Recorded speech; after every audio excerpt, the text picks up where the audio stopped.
Hello everyone, this is Logan59XP here, and welcome back to Road to Splatoon 3, the series where we go through everything in the series up until this point. Yeah. Okay, you get the idea at this point. We've already made it through the main portion, but yeah, so this is going to be the penultimate stream, the one right before the final stream that will most likely be tomorrow. I say most likely because Amazon may screw things up. We'll get to that in a bit. But yeah, so today for the penultimate stream of Road to Splatoon 3, we're going to be, well, just playing Splatoon 1 and 2. Not doing the campaigns, we're not going to be doing anything in particular, we're just going to play the game, as normal. Pretty standard, pretty standard stream pretty much. And yeah, and now you may remember, for those of you who are around for the campaign streams, that I said we were going to do Splatoon 1 on the 7th, and then Splatoon 2 on the 8th, and then obviously Splatoon 3 comes out on the 9th. Well, as you probably saw, I did not stream yesterday, and that's because I don't know, I just wasn't really feeling it yesterday. So, as a makeup, we're going to combine the two. I was actually considering starting the stream at 8, but I've decided to put it off until 9, because I figured 3 hours is probably going to be more than enough for this as is. Because, of course, 12 is the traditional kind of cutoff that I like to aim for, so around 3 hours, I think that should be more than long enough, I think. That should be more than enough time for both games, I think. So, we're going to be starting off here with Splatoon 1, and funny enough, literally right as I was getting the stream set up, and I was loading up the Wii U so I could get, to the home menu here, it was like, hey, there's a system update that we're installing. And then I was like, oh yeah, that's right. For some weird reason, yeah, like from the other day when it was like, yeah, new Wii U update in September of 2022.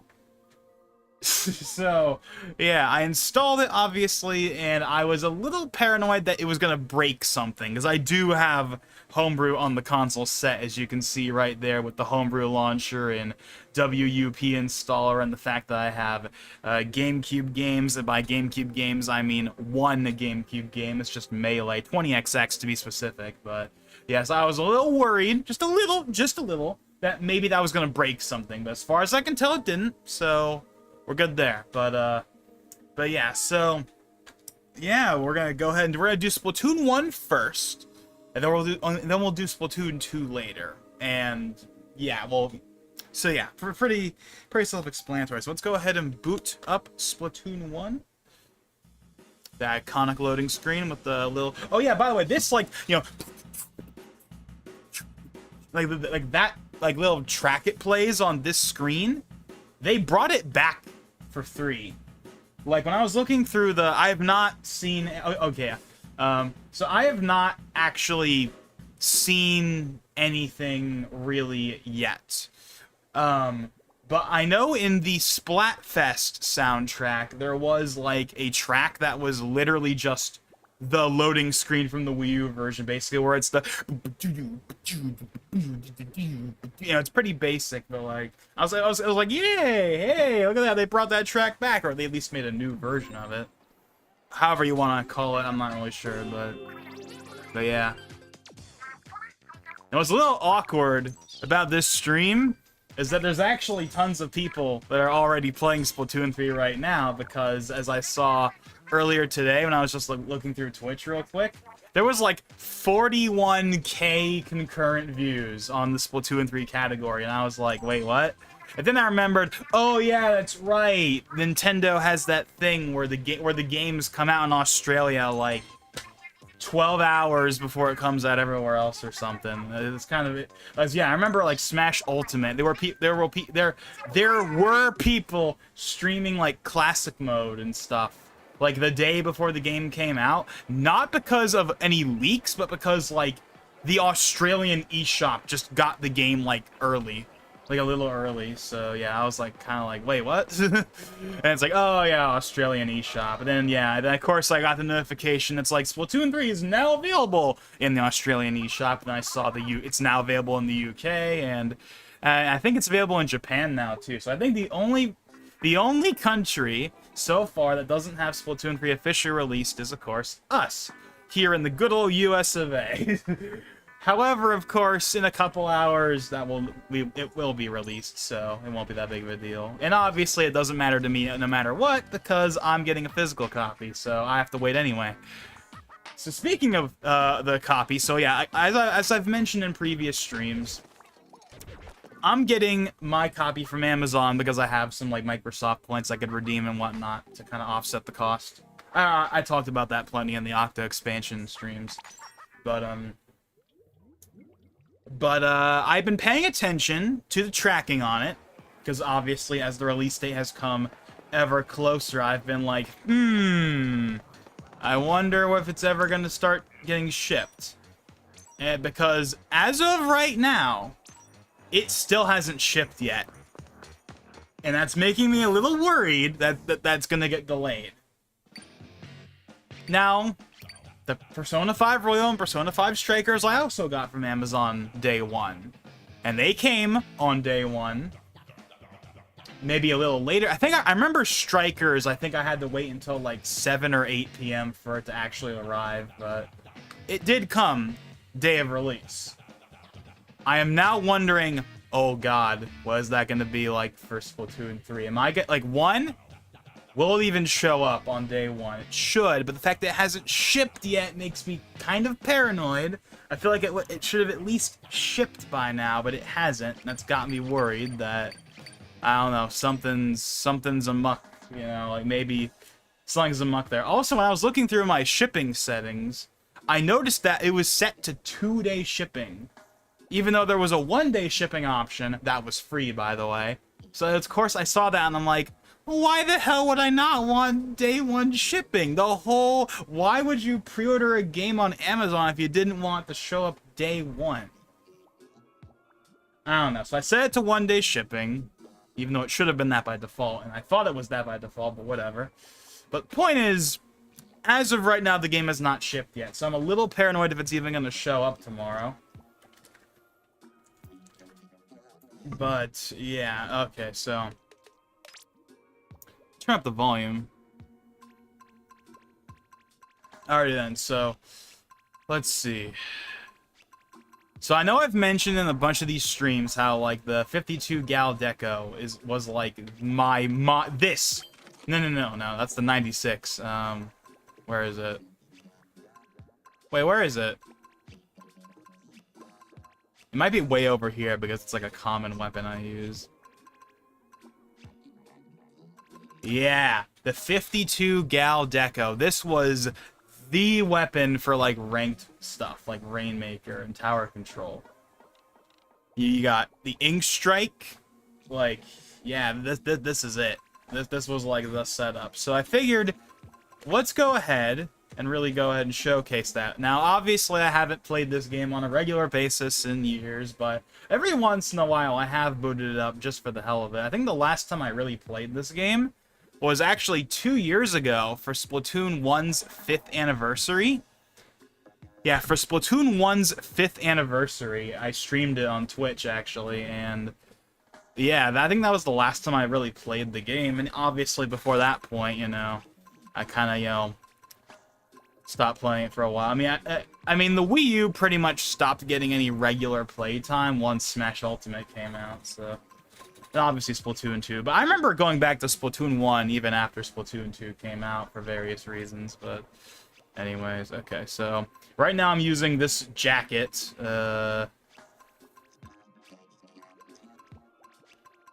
So as you saw earlier, I don't have anything I can buy at the moment. I've got like tons of coins in this game. Oh yeah, the apron. Is the apron not in 2?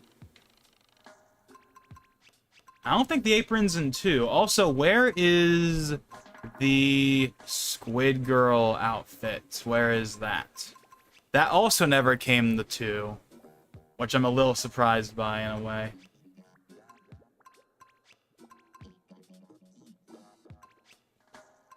Why do I not see it? Oh, here it is, yeah. I like how it's got like the capital letters just to scream, yeah, this is a copyrighted thing. They might as well have a little copyright thing next to it at that rate, but yeah. I actually kind of forgot that I had this. But anyways, so what are we gonna use? I mean, it doesn't really matter too much. But oh yeah, I got the hero.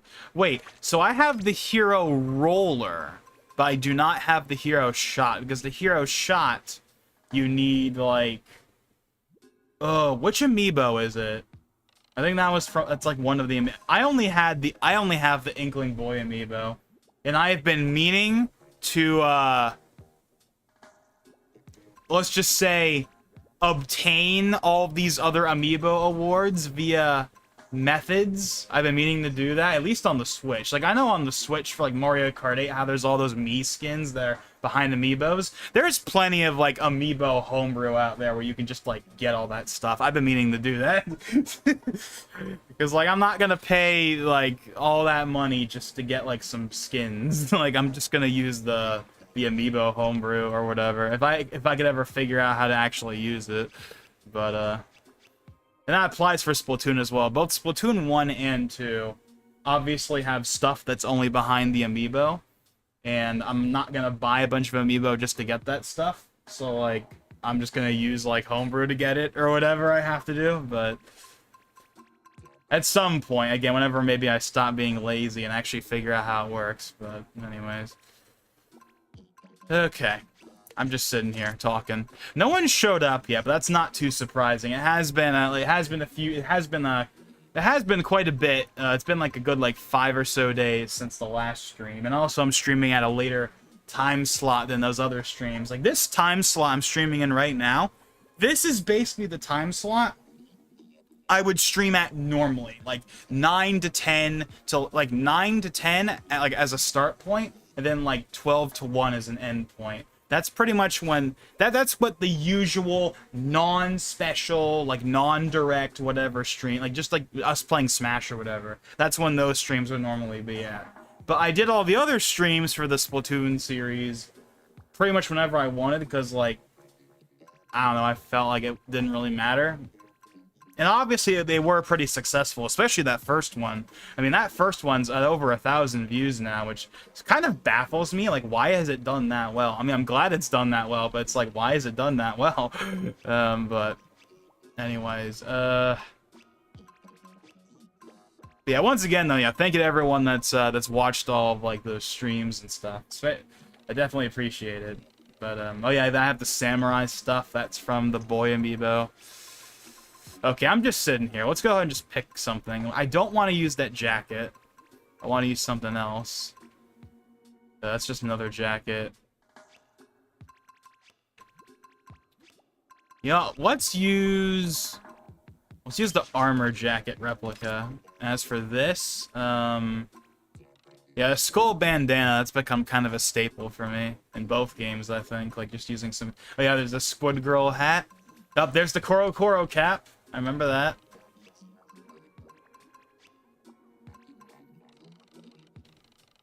We got the replica of the headset.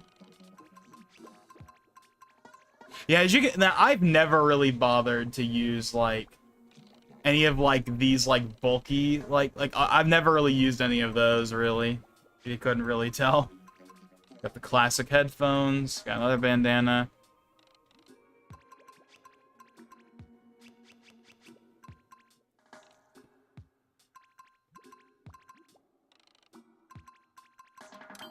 I guess we'll go with that. Obviously, we're gonna change stuff as we go along. So yeah, let's go ahead and... Okay, you know what? Let's go ahead and do ranked first.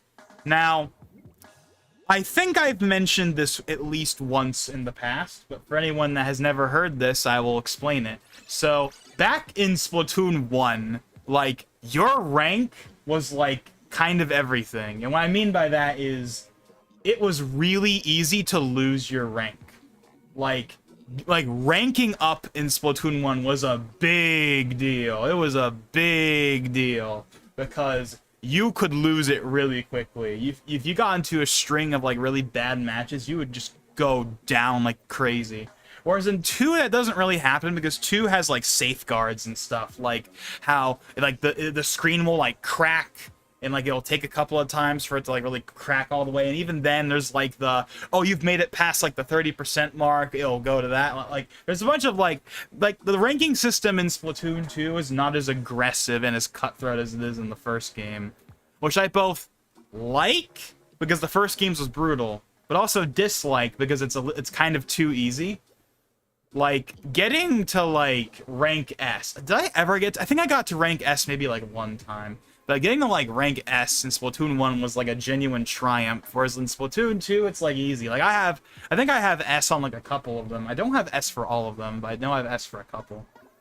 But yeah, and as you can see, Japanese players, another staple of Splatoon 1 right there. You'll see them in Splatoon 2, but, like, Splatoon 1 was, like, dominated by Japanese players back in the day, and obviously still now. Because, as I've said before, like, Splatoon's home territory really is Japan, especially back in the first game.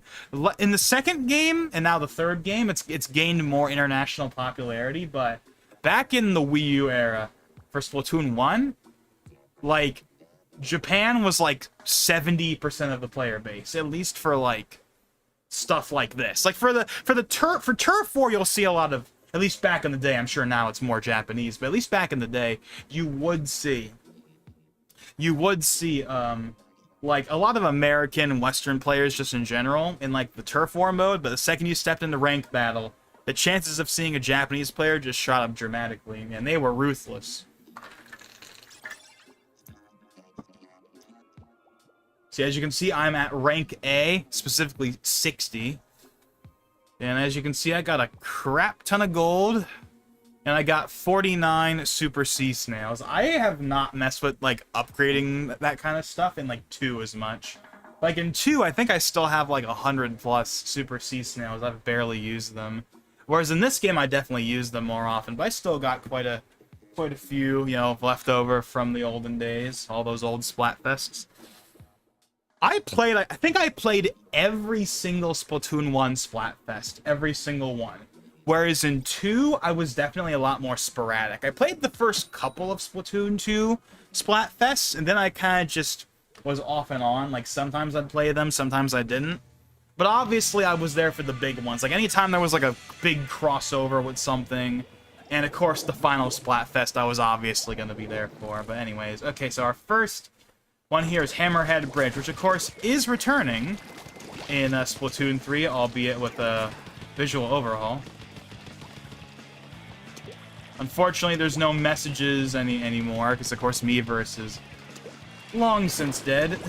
Rip Miiverse. Oh god, I have no idea how this is gonna pan out. Oh, I just realized we got Splatak.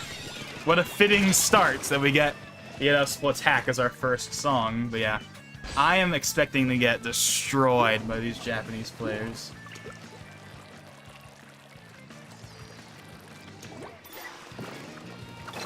Oh yeah, and the frame rate. Yeah, Splatoon 1 generally holds 60 FPS, but it could drop. It could drop. Let me tell you, it could absolutely drop, and you're gonna see it drop. Whereas Splatoon 2 is a locked 60. I don't think I've ever seen Splatoon 2 dip below 60. Splatoon 2 is rock solid performance-wise. And I'm sure Splatoon 3 will continue the trend. At least in the Splatfest, I didn't see any frame rate dips, at least in regular gameplay. But yeah, you can definitely see frame rate drops right now, though. Ah yes, Splatoon, push that 1.27 gigahertz piece of junk CPU. And no, the real pusher of the system is Breath of the Wild. Like, I think I may have mentioned this in the past, but just in case I haven't, I'll mention it again. I'm like one of those kind of weird people, I guess, that actually kind of prefers playing Splatoon. That kind of prefers to play Breath of the Wild on the Wii U as opposed to the Switch for one single reason. When I play Breath of the Wild on Wii U, I'm like, yes, this is what the game was originally supposed to be. Like, the game was designed for the Wii U, it was built around the Wii U, and they pushed the Wii U as far as it could go. Whereas when I play it on the Switch, it's like, oh, it's just a port that runs at like 900p as opposed to 720p. Ooh, so different. Like, Playing Breath of the Wild on Wii U feels more satisfying because you know that this is what the game was designed for. That might sound like a weird thing to fixate on. And obviously, it's the objectively worser version compared to the Switch, but like, I don't know, it just, playing Breath of the Wild on Wii U just feels more impressive because you know that's the hardware it was designed for. So whenever you're playing it, you're like, man, I'm really impressed that.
Alrighty, apologies for that long, like, absence right there, like a couple minutes. I was not expecting that, but, just apologies for that. Anyways, yeah, someone came in the room, and yeah, some new, interesting news has been made aware to me. So that's why I was kind of just silent there for a few minutes, not really doing anything. So apologies. But anyways, okay, so we're gonna say we've swapped our weapons. So I believe what's the Splattershot Pro? Yeah. So we're gonna do that next.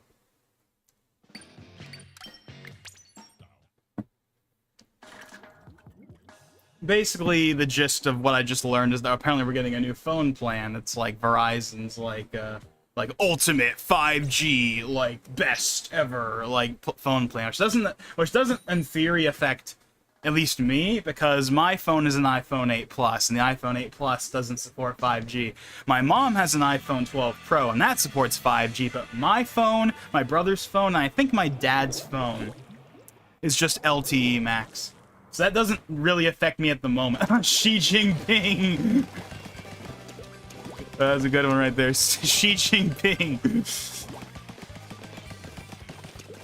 I better not lose this match or else it's gonna lower my social credit score.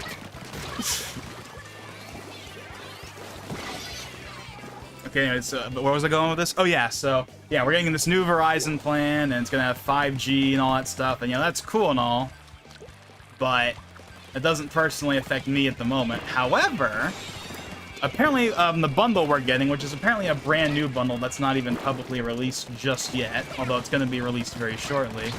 Apparently this bundle comes with like a bunch of Apple stuff. So like, comes with Apple Music, comes with Apple TV Plus, comes with more iCloud storage. So I mean, that's cool. I mean, there's nothing on Apple TV that I really have any interest in. You know, Apple, like of all of the newer like streaming services, I think Apple TV is one that no one really talks about because there's not any like headline shows on it. You know, Disney Plus has Star Wars and more. You know, Paramount Plus has the SpongeBob spin-offs and Halo and stuff like that, and as well as in like the Star Trek stuff. You know, HBO Max, you know, has all their stuff going on. Although of course with the huge acts of Zaslav that's going on right now with HBO Max, you know, say what you will about that, but at least historically speaking, HBO Max has had a lot going. Obviously, we got the House of the Dragon, you know, going right now. Amazon, you know, Amazon's kind of doing their own thing. You know, Rings of Power just came out to not great reviews. Seems like Rings of Power is pretty much yeah, that show is not going down well right now. But I'm not a Lord of the Rings person, so it doesn't really affect me either way. But you know, regardless of whether you think the Rings of Power is good or not, you know, it is Amazon's, you know, flagship show. And they have other shows, you know. They got a bunch of old content on there. They got various other things. Like, for example, the Grand Tour is on there. That's like the main Amazon original I've really paid attention to. It's just like the Grand Tour. And if you don't know what the Grand Tour is, basically, it's the old Top Gear guys, you know, Clarkson, Hammond, and May. That's like their new show.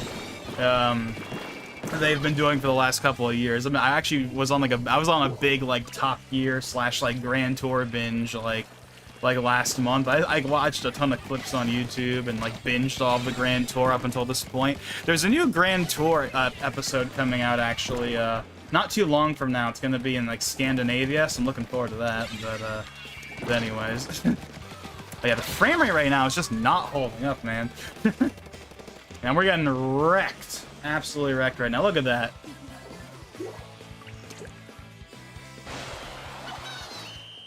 Okay, I'm gonna try and not do ranked battle too much. I would like to not go down in rank this stream. But anyways, getting back to where I was going. Oh yeah. So yeah, we're getting some new 5G plans gonna come with Apple TV. Yeah, Apple TV doesn't have any headline programs in the moment, but I mean, hey, it's there, so you know, it's cool and all. And then Apple Music, which I don't really have any interest in personally, but you know, I'll mess around with it. I mean, we're getting it for free. We're getting also an extra 6 months of Disney Plus. I mean, we already have Disney Plus, but hey, 6 months for free. I mean, can't go wrong with free, right? Who doesn't like free stuff? So you know, all that's happening. And also, actually, in an unrelated phone-related note right now, my brother's phone is actually, like, the SIM card on his phone right now is not working, so he hasn't had, like, service on his phone for, like, a few weeks, so we're trying to get that sorted out. He might end up getting a new phone, but we're not entirely sure yet, but that's a whole other thing that has nothing to do with any of this stuff we're doing right now, anyway. But, yeah, so... Yes, we are losing right now. If you couldn't tell, I think we've lost every match we've done so far. All, like, 2 or 3 of them. Yeah.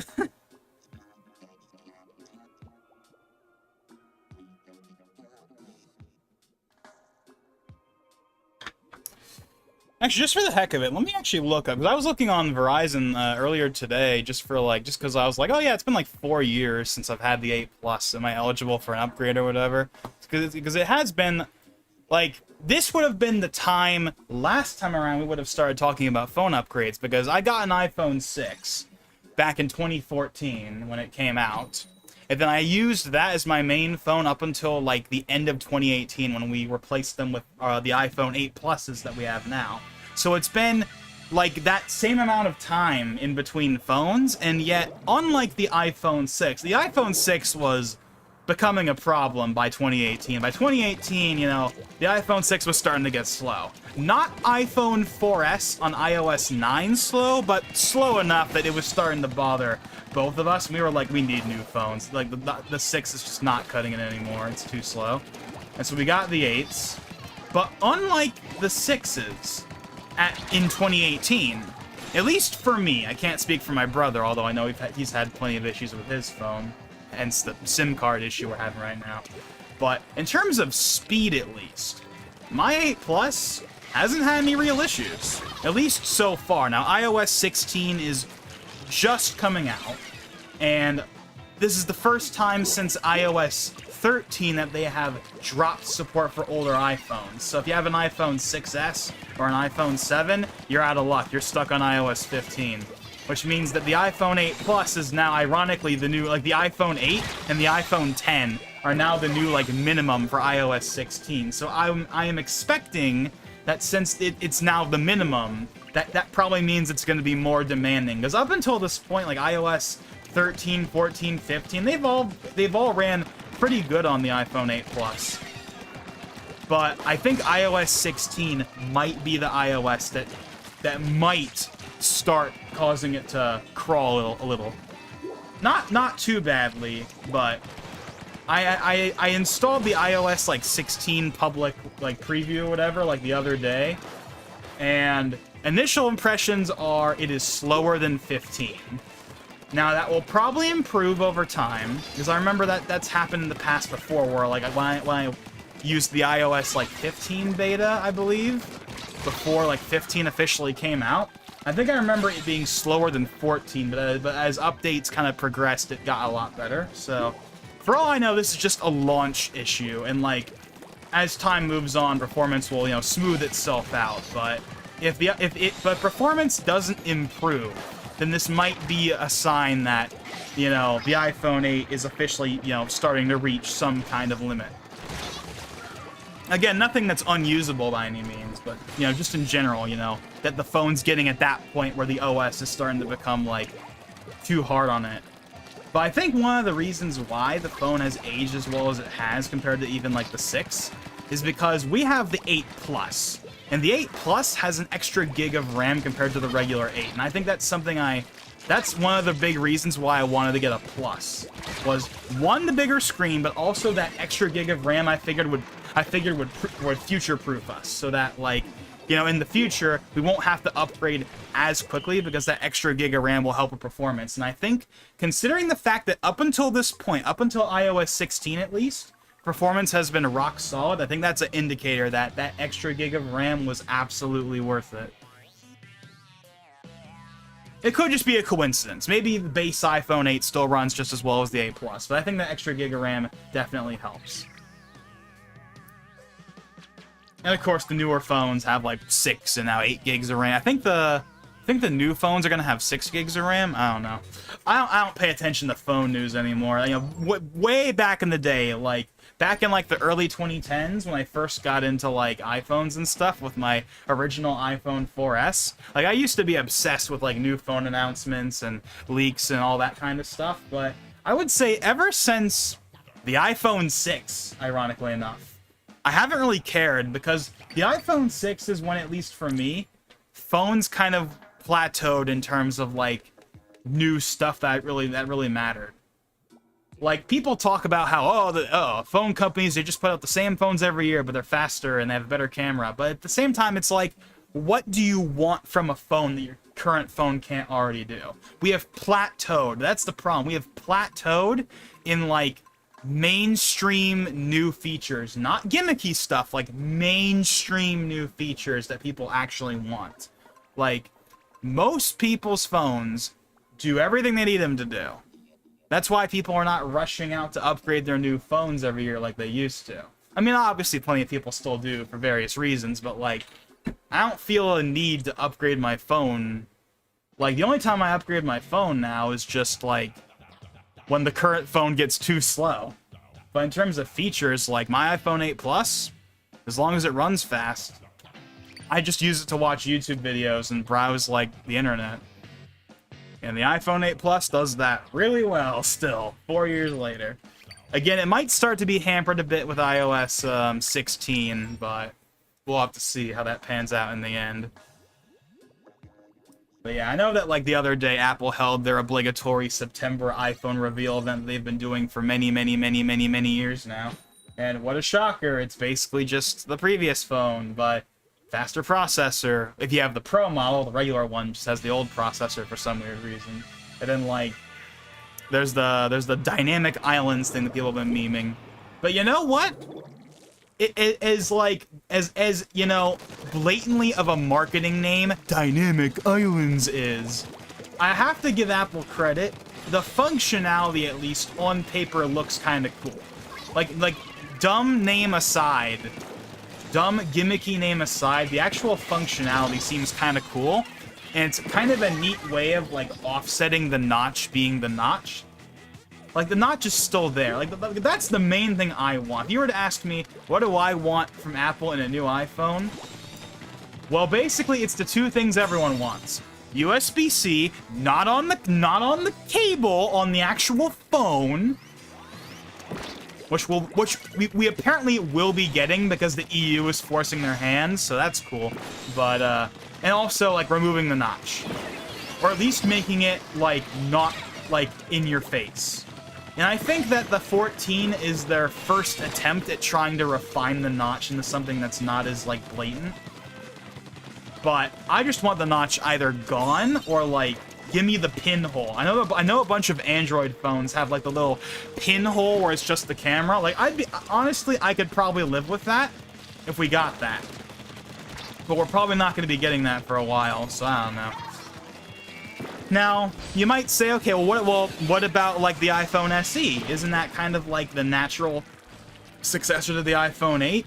If you just, because I'm perfectly fine with just the, the home button and, like, the regular 16:9 screen. I don't need the notch. I don't need that, wider display. I'm perfectly happy with the dimensions of my current phone. What if I just need more power, Well, here's the problem. Yes, the iPhone SE exists, and it has, like, hardware that's on par with the newer phones, but here's the problem. The iPhone SE only comes in one size.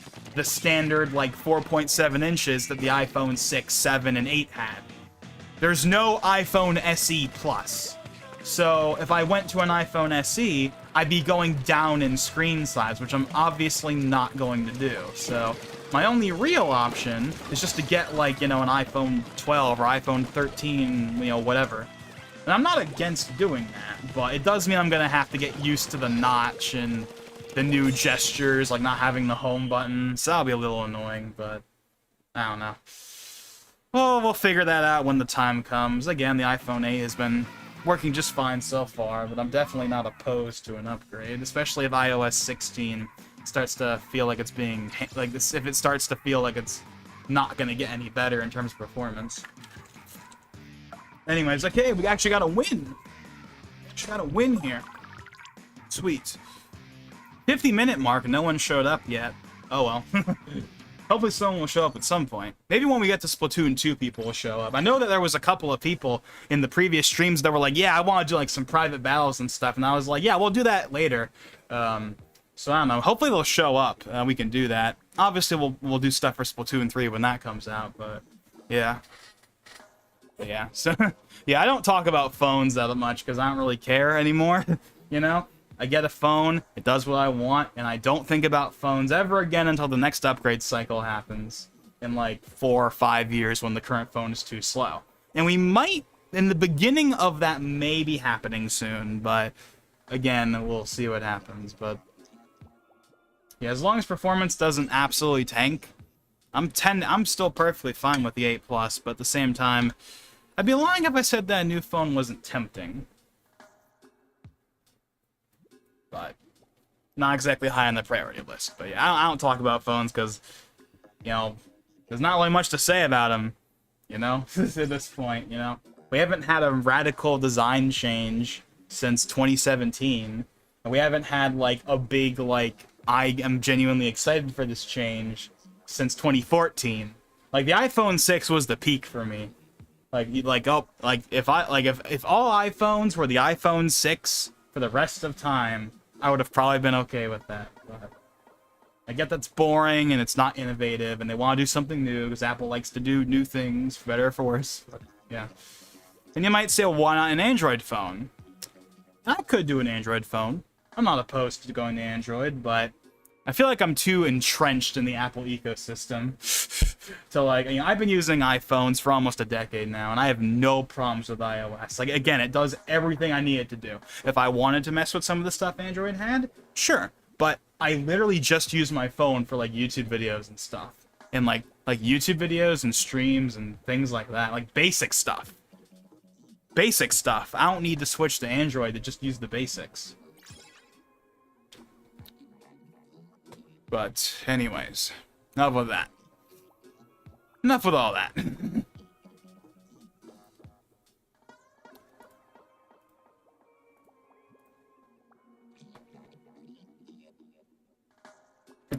So yeah, how much longer are we gonna go? We might actually switch over to Splatoon 2 relatively soon. See if more people pop in once we switch over to 2.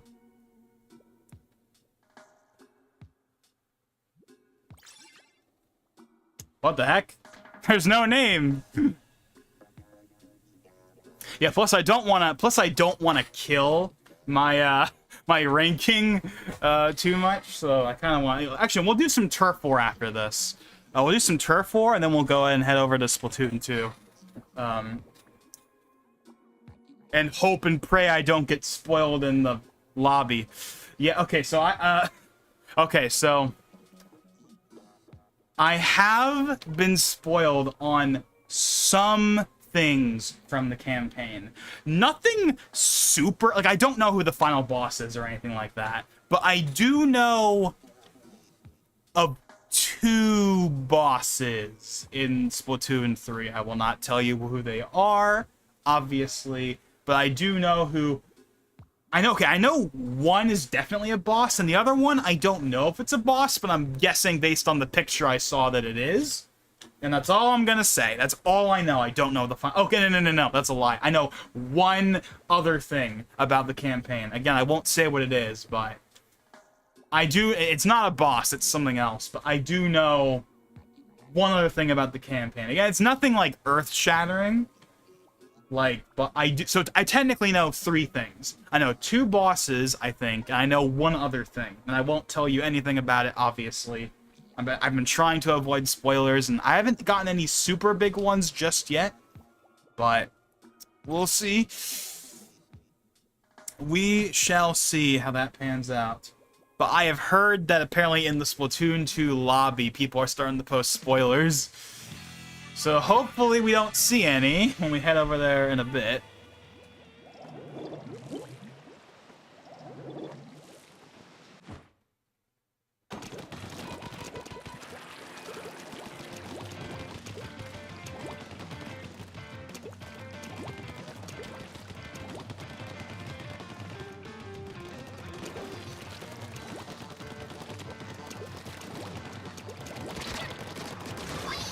Oh, sweet. Oh, shoot.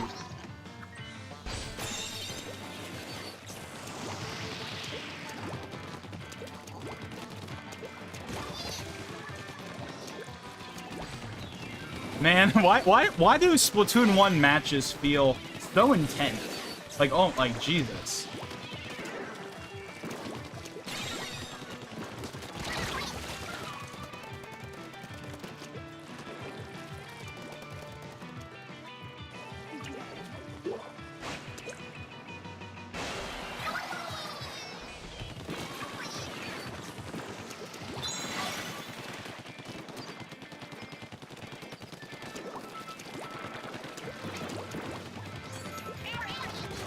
Oh, shoot.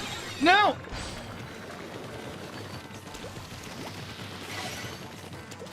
What the heck? Oh, shoot. Oh, dang it. Wait, is that the apron? No, it's not. We're gonna lose. We're gonna lose, aren't we?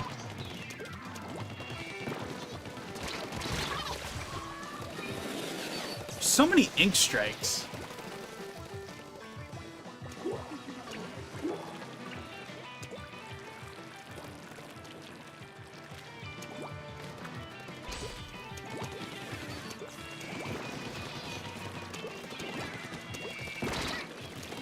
Ah! And we lost. What a shocker. Yeah, my Splatoon 1 skills are kind of rusty right now. And also just like the Japanese players are being the Japanese players as they've always had. Well, it's a little off-putting to just see like the default Inkling hair all over the place. Like, look, everyone's just using the Inkling girl, and because there's no hair customization in this game, it's like everyone does kind of look like the same. I'm so not used to that. I'm so used to like there being different haircuts and having the Octolings be thrown into the mix. So seeing everyone just be like Inkling girl is like a little weird. Okay. Let's try a different weapon. Let's try a roller. Let's do the Kraken. The Kraken, an absolute classic.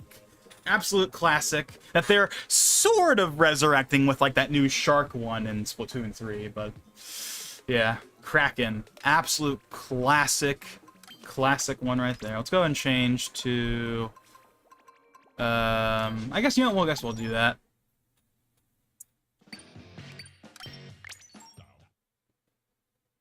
So wait, what's our status?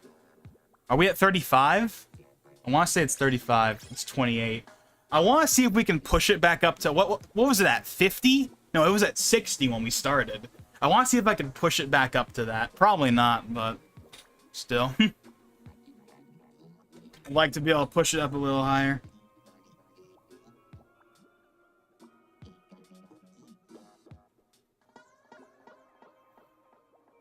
Oh yeah, also apparently another She-Hulk episode came out recently.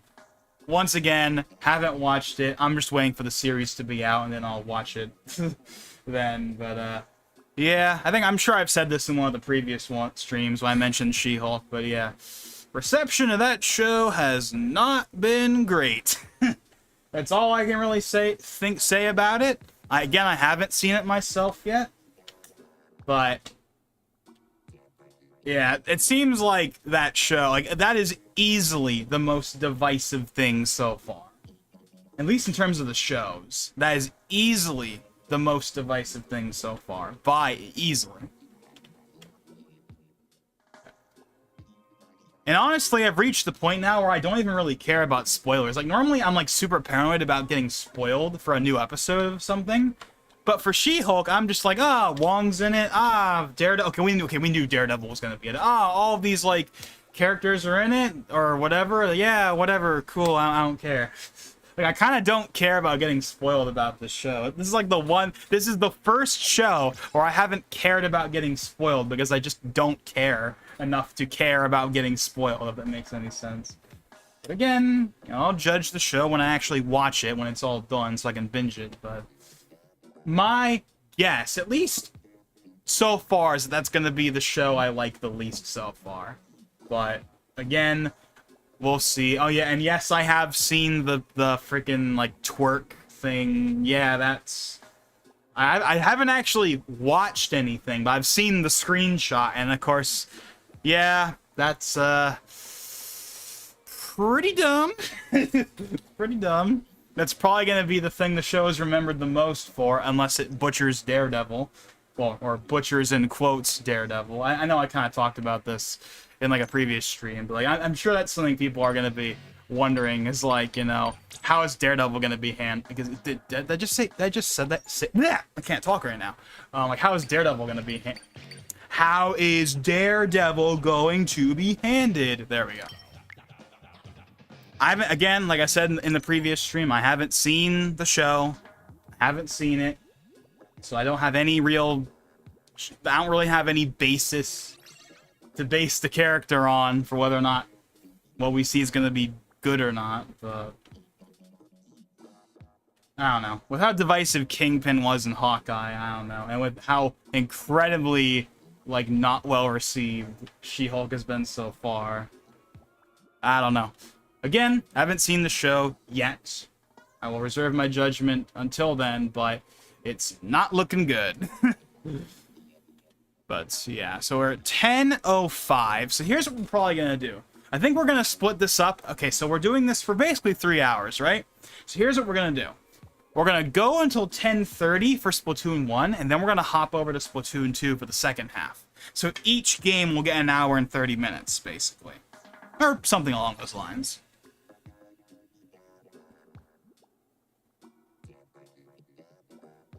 Oh yeah, let me go ahead and unfollow Game Explain real quick.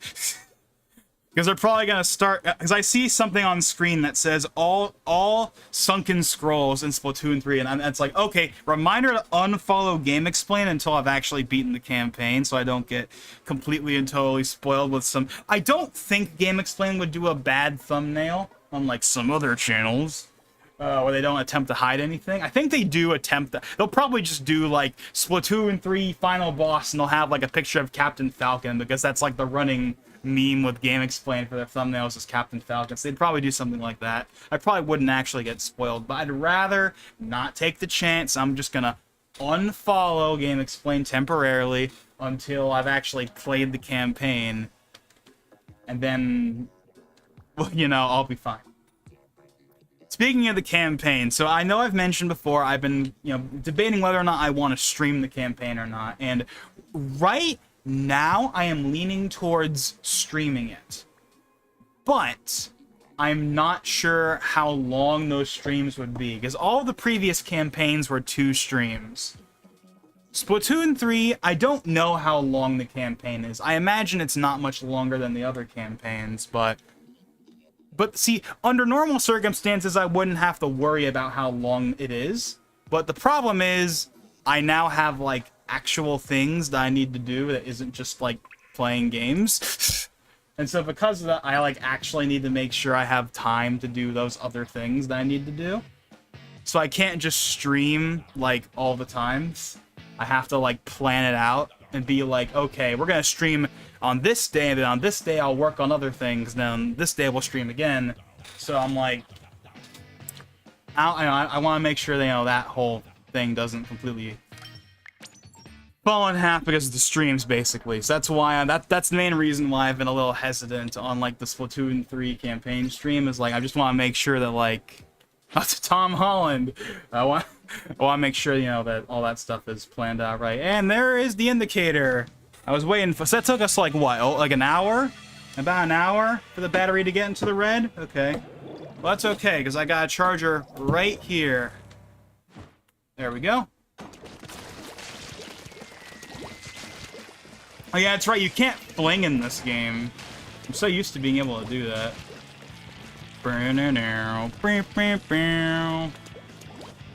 Walleye Warehouse, one of the OGs, one of the launch maps. It was also one of the ones that was in the Global Test Fire back in the day. Alongside, like, Salt Spray Rig. And I think Arowana Mall was in the test fire. Either that or Blackbelly Skate Park, but I know for a fact that Urchin Underpass wasn't. Or at least I don't think it was. Yeah, the Kraken is back.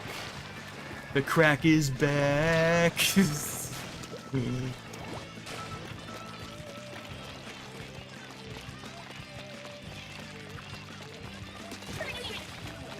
Okay. Wasn't really expecting that, but I'll take it.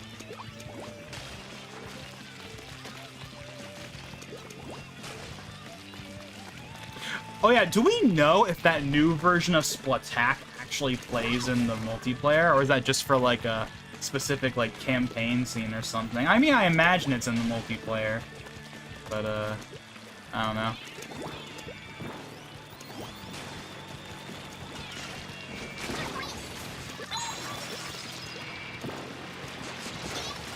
Yeah! Yeah, but, you know, it's not Splatoon without Splatoon, you know? Incoming is good. I like Incoming. It's one of the, you know, few songs from Splatoon 2 that I'm like, yeah, this is pretty good. Again, I know I've beaten the whole, like, Splatoon 2 soundtrack. It's not as good as the... I know I've beaten that completely and totally into the ground, so I'm not gonna go on that tangent again, but yeah, but the point is I like Incoming, right? I like Incoming. But it's no Splatoon. It's good, but it's no Splatoon. Splatoon is just iconic, right? It's the most iconic. It's the main theme of the whole series. So the fact that it's coming back with a pretty banging remix in 3 is pretty awesome.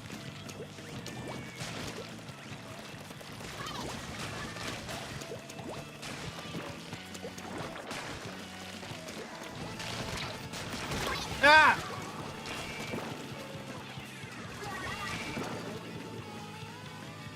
Koro Splat Roller. I'm gonna turn the volume up on my end. I want to hear this more.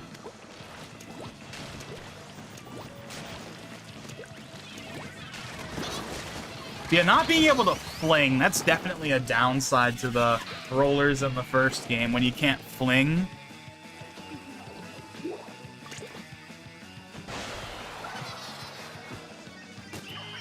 Alrighty then. And we lost. Solid loss right there.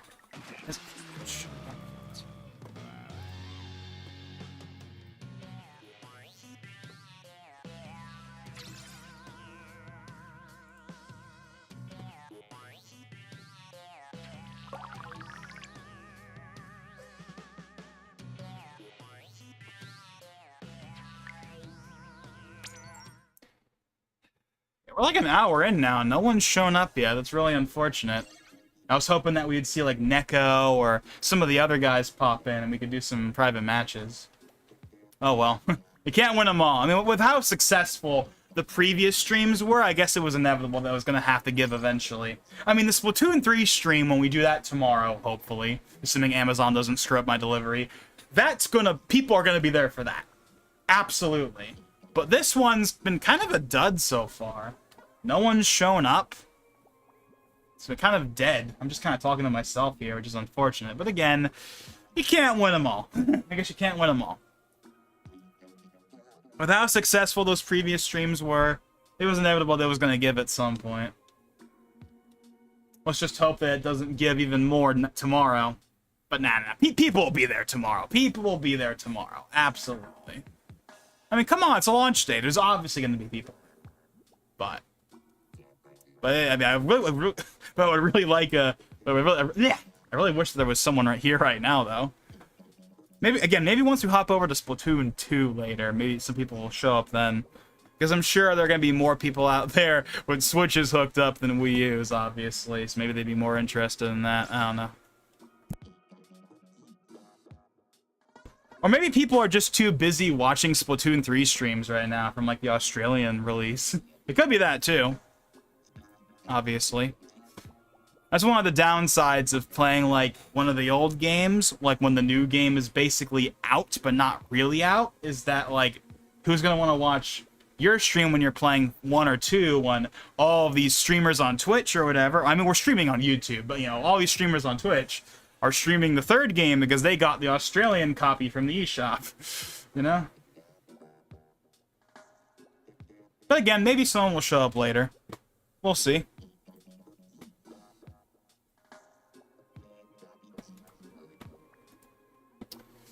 Let's see, is there any update on my... Is it shipped yet? No, it says arriving tomorrow by 11 p.m. And, like, on the thing that's, like, you know, ordered, shipped, out for delivery, delivered, it's really close to being shipped, but it's not shipped yet. If I wake up tomorrow morning and it hasn't shipped, that is a very bad sign. If I wake up tomorrow morning and it still hasn't shipped, that tells me I'm not getting it tomorrow, or I guess in that case, today. And I'm gonna have to wait at least another day and be a day late, which would really suck. But again, the previous 2 games I got from Amazon, day 1, they came. They did come on day 1. I don't remember when they shipped them. I should look back and see when those things shipped. You know?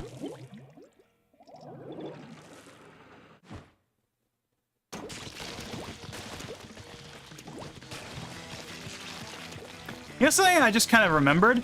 Okay, remember back in 2018 when, like, Smash Ultimate was first revealed and we had, like, that recreation of, like, the E3 2014 trailer for Splatoon as, like, the lead-in?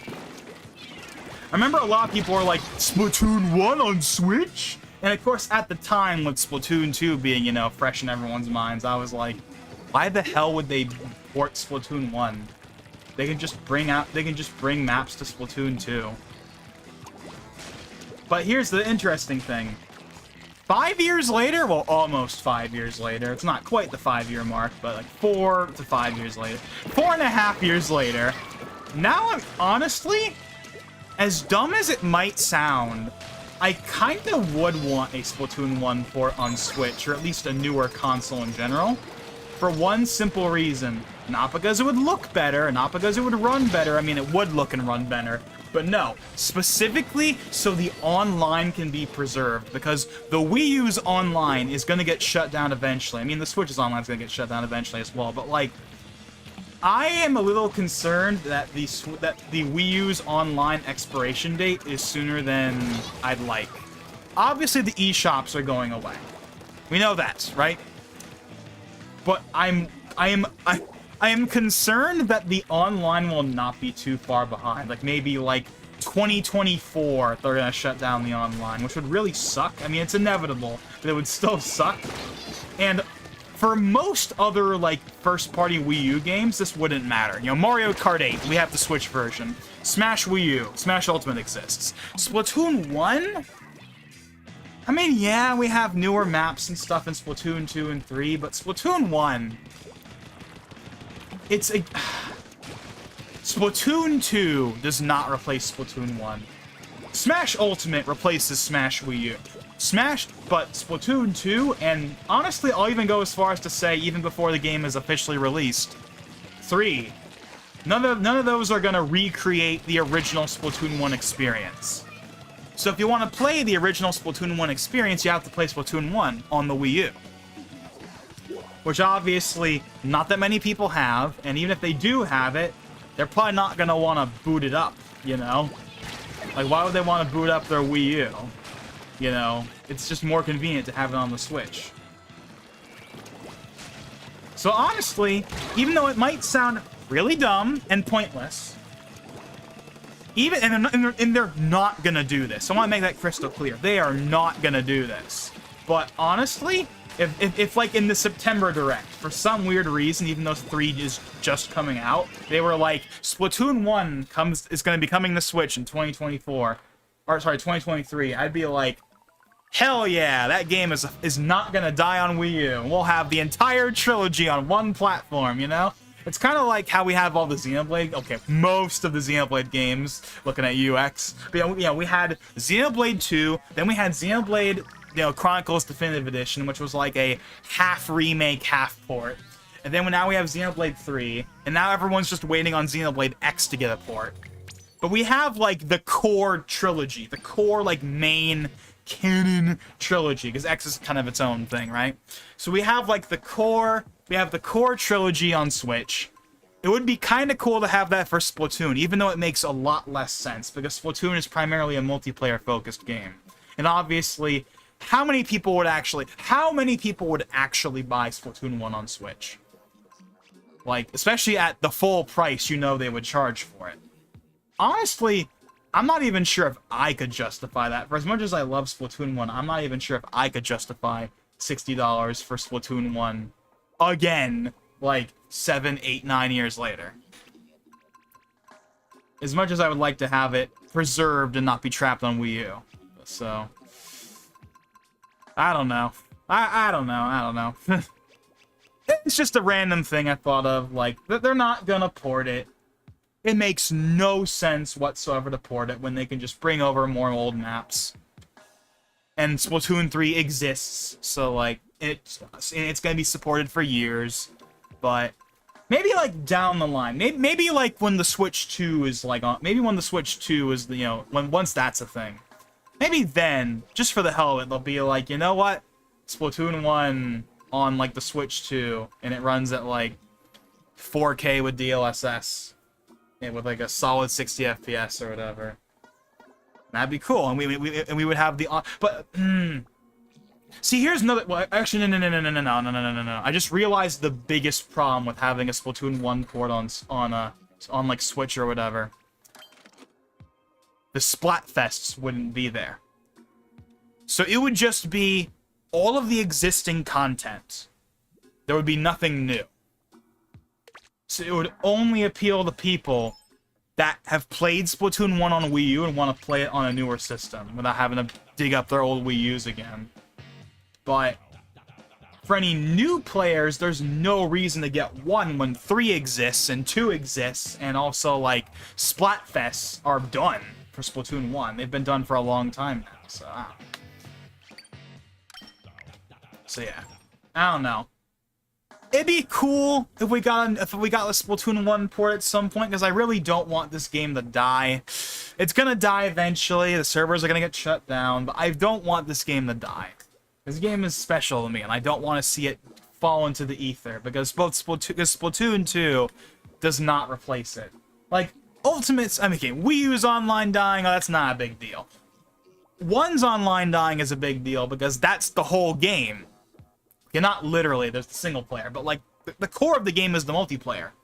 You kill the online, the game is useless, aside from the single player. Whereas, like, Smash Ultimate is a local multiplayer game with online stapled onto it.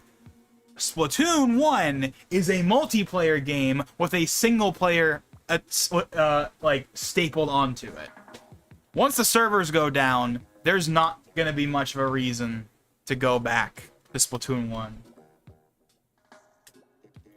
Now, I'm hoping that at the very least we'll get, like, you know, like, people will find workarounds. Like, for example, people will still play, like, Halo 2 on the original Xbox using, like, workarounds and stuff, even though the online's been dead for, like, a decade.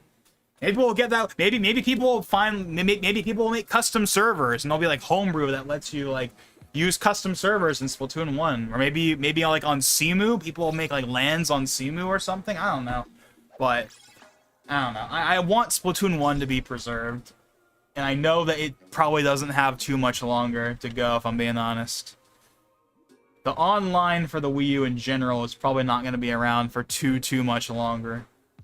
2024, 2025. I don't know why. I just like the fact that, like, I thought the eShop was not going to get shut down as fast as it was.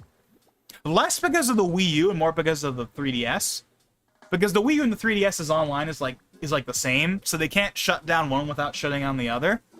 And so I figured, simply by virtue of the 3DS being way more successful and being supported for longer than the Wii U was, that the Wii U's online and eShop would proliferate for longer than it probably would otherwise be, solely because the 3DS is carrying it.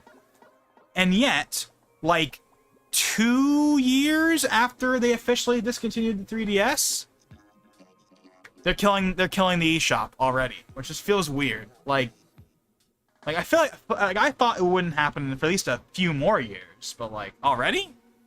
Like, the Wii U, it's not as surprising, but the 3DS, like, I don't know. That makes me worry that, well, once the eShop goes down, the online's probably not going to be too much further behind. But again, We'll see.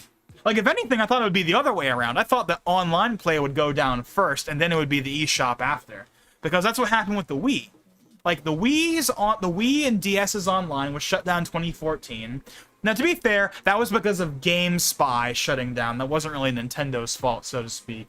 Unlike these newer ones, where it's completely their fault. You know, the Wii U and 3DS's online shutting down, that's 100% Nintendo's fault. That's on them. But the Wii and DS, that was just because of GameSpy. Because all of it used GameSpy. But, like, you know, that shut down in 2014.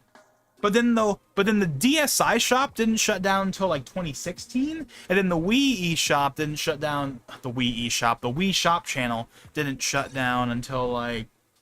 What, like, 2018, 2019? So, like, I figured that, you know, like, if anything, them announcing, like, now, oh, we're gonna discontinue online play, but the eShop will be up for, like, several years to come, I think that would have made way more sense. But instead, they're doing it the other way around, which is kind of weird. I mean, of course, I'd rather everything just stay up forever, but of course, that's not how the world works, so, yeah. I mean... Personally, if I had to choose between the eShop going down or the online going down, I'm gonna pick the online. I'm gonna pick the eShop going down because I haven't bought anything on the eShop in many years, but I still want to be able to play like Splatoon 1 online. So I'm naturally gonna be like keep the online up longer. I'd rather they both be up. Obviously, no one wants the store to shut down. But if it has to shut down, if I had to pick between the two, if Nintendo called me for some weird reason and was like, we need to shut down one of these two things because reasons, pick which one dies, I would pick the eShop over the online personally, but I'm sure a lot of people would disagree and they'd be like, no, keep the eShop up and get rid of the online because I don't play any Wii U games online anymore, which is totally fair, but Splatoon 1, I really don't want Splatoon 1 to die. I'd rather kill the eShop to keep Splatoon 1 up for just a little bit longer, but that's just me. A lot of people are gonna disagree with it. That's totally fine, but that's just my personal take. But anyways, so we got the classic colors. Classic colors.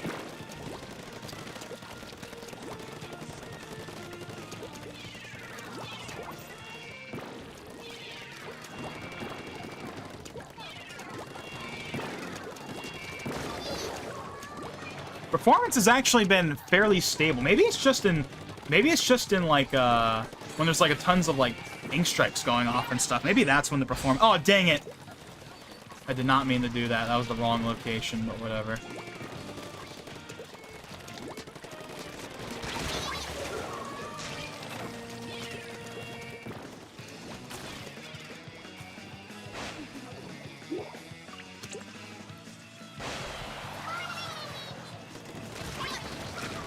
Ah!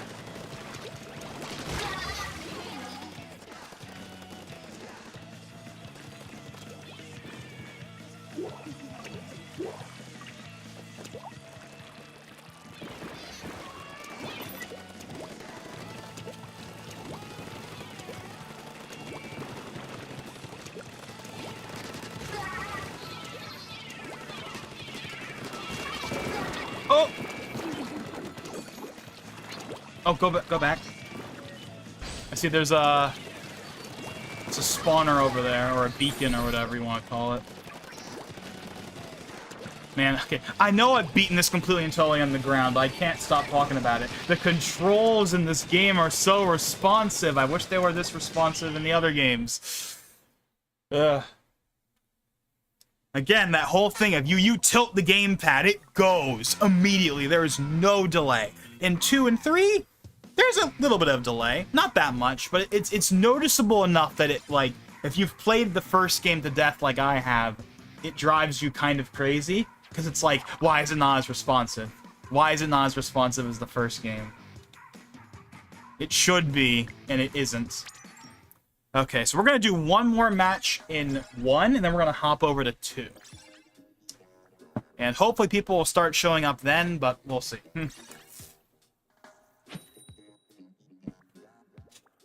It doesn't help that I'm doing this on a Thursday, which means, of course, people have school tomorrow. So that doesn't help.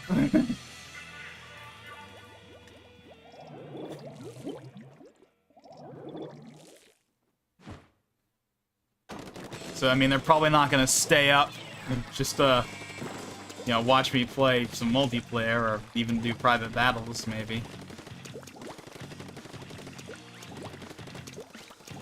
Yeah, man, again, I know I'm beating into the ground, but man, I cannot get over how responsive the controls are in this game. I don't know what the hell they did in 2 that made the controls, like, worse.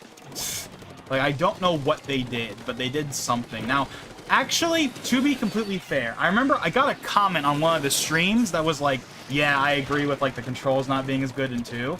But apparently that is a Switch-specific issue, apparently. There are other games that have that problem where there's like this slight delay.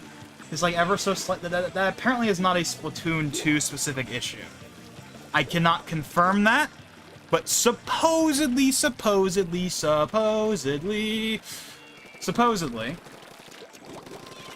that is a Switch issue. That is not a Splatoon 2 adding additional latency for no good reason issue. Well, then if that's the case, then what the hell is causing that extra latency? Is it just the Switch Pro controllers? Like, is it just not as responsive as the gamepad? Is that just how the Pro controller is built? Like, that would seem really weird to me to have, like, motion controls that aren't as good as, like, your previous system. Granted, motion controls on the Switch don't matter as much as they did on the Wii U or the Wii, but still. Oh boy, we're getting some dips.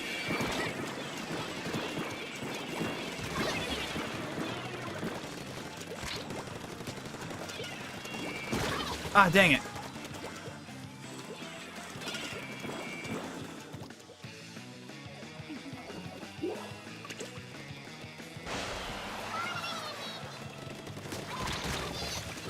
Wonderful.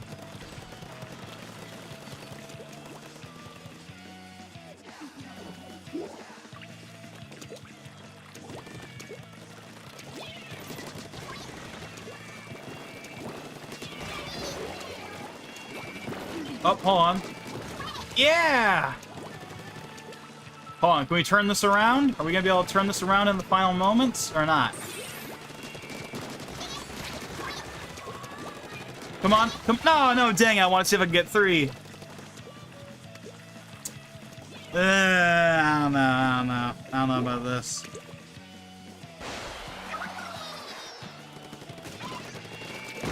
Oh, dang it. Yeah, we've lost. We have lost.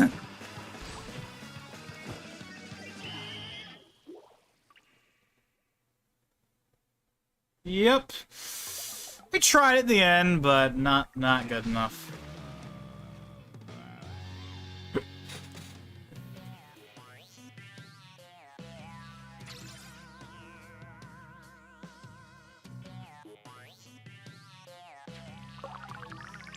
Look how close I am.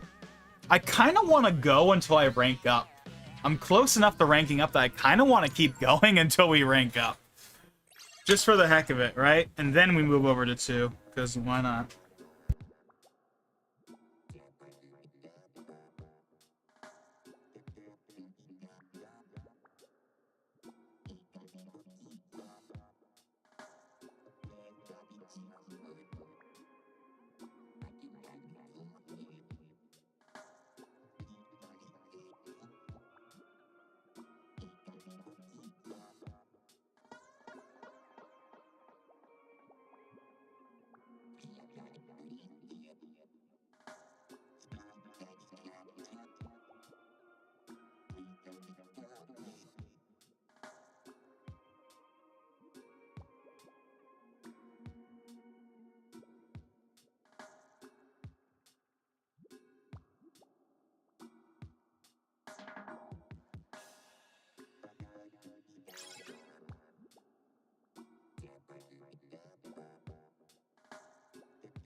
apologies for the really long absence suddenly.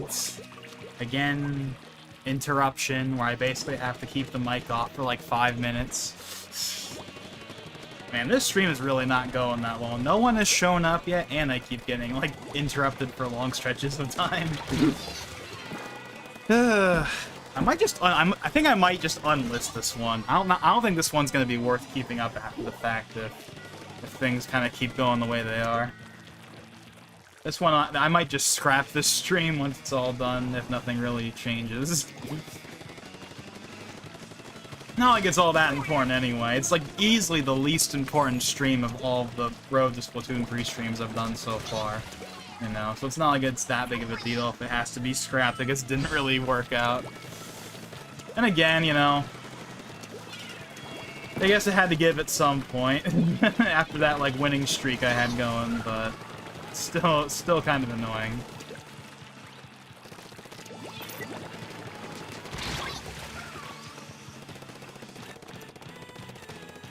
Oof. Is there any gaming news? I mean, we talked about the whole, So there's really not any gaming news. Even though it's been like a few days since the last stream we did. I don't think there's really been anything like big. Not that I can think of. At least it's gaming related. I know there's been more fighting with the whole Activision, Microsoft, you know, Sony, Jim Ryan, you know, Call of Duty, like there's this, but that whole saga is continuing onwards. But aside from that, nothing really has happened yet. Oh yeah, the Disney Marvel showcase that I completely forgot about is actually happening tomorrow. So I'll probably stream that. I'll probably be streaming that tomorrow while I'm waiting for Splatoon 3 to show up. Just to see if there's anything there. I mean, I'm not really getting any expectations for it. I mean, of course, theoretically, anything can be there, which means, you know, Spider-Man 2 could theoretically be there, but I don't think it's gonna. I think that's gonna be saved for, like, a Sony showcase, which will probably be sometime this month, if rumors are to be believed, but who knows. So, 5:49, so I think I got, like, 1 or 2 more matches, and then we'll head over to 2.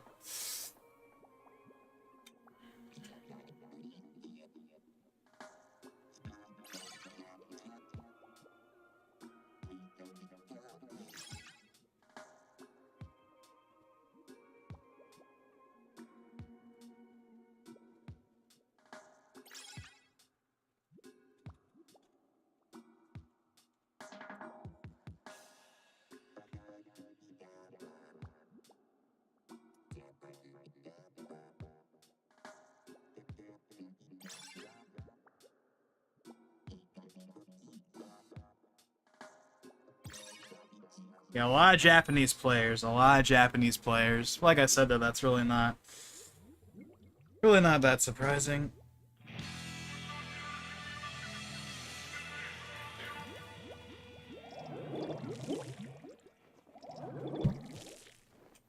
Port mackerel again. We've been getting port mackerel a lot.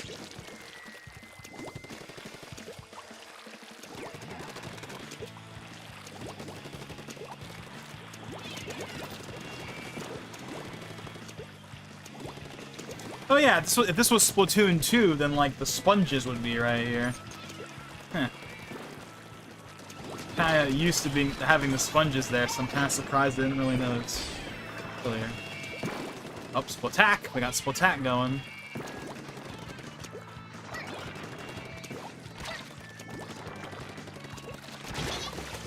Yeah, the end zap, that's another good weapon in this game. Specifically the NZAP 89, which is the orange one that I'm using right now.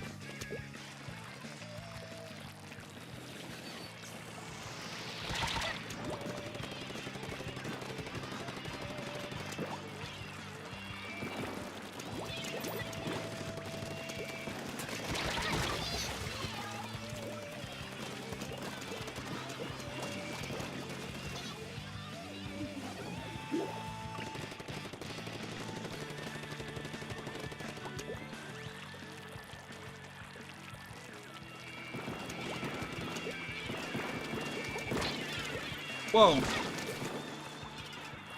Yeah, you start to see it, like, dip when, like, you get into, like, kind of heavy situations right now where everyone's just kind of going at once. Ah!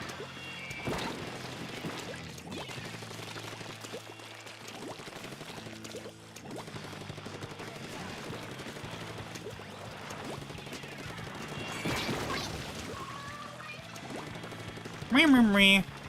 Meh, meh.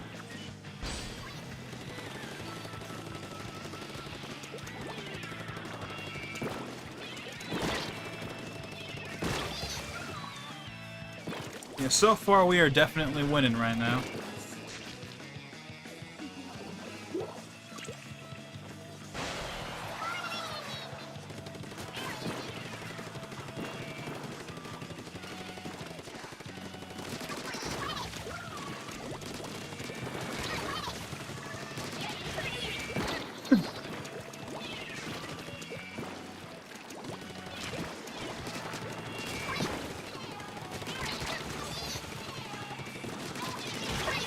I'm just, like, getting everyone right now. This is great. Granted, a bunch of those are just me camping on the spawns, but, like, still. Oh, shoot. Oh, dang it. Yeah, we're gonna win, though. We're gonna win. Which means that this will probably be our final match. Assuming that's enough to rank us up. We've spent almost 2 hours now in Splatoon 1. That was not my original plan, but... actually, that's not gonna be enough, is it? Okay.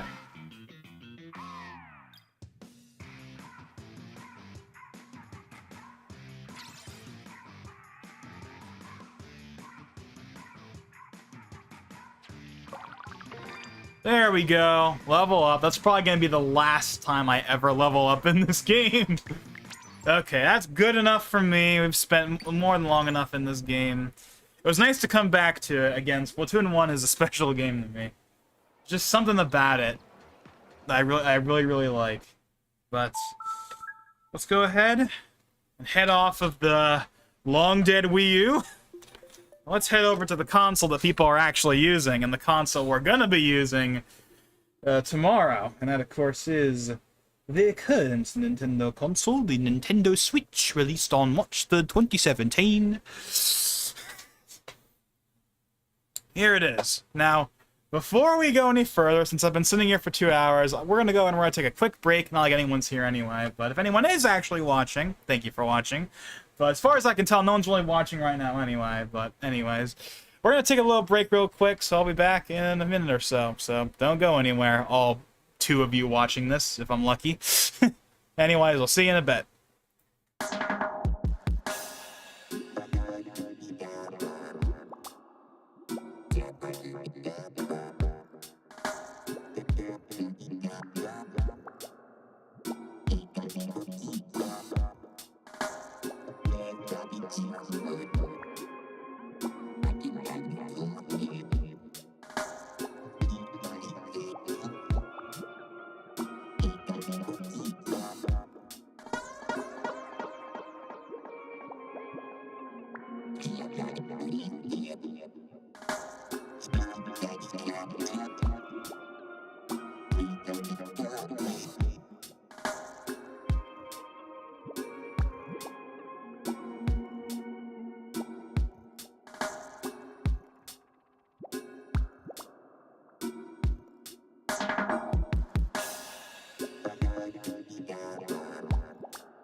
Alrighty, we're back. That wasn't too long. It was like 30 seconds or whatever. Now let's see if anyone's actually playing the game yet.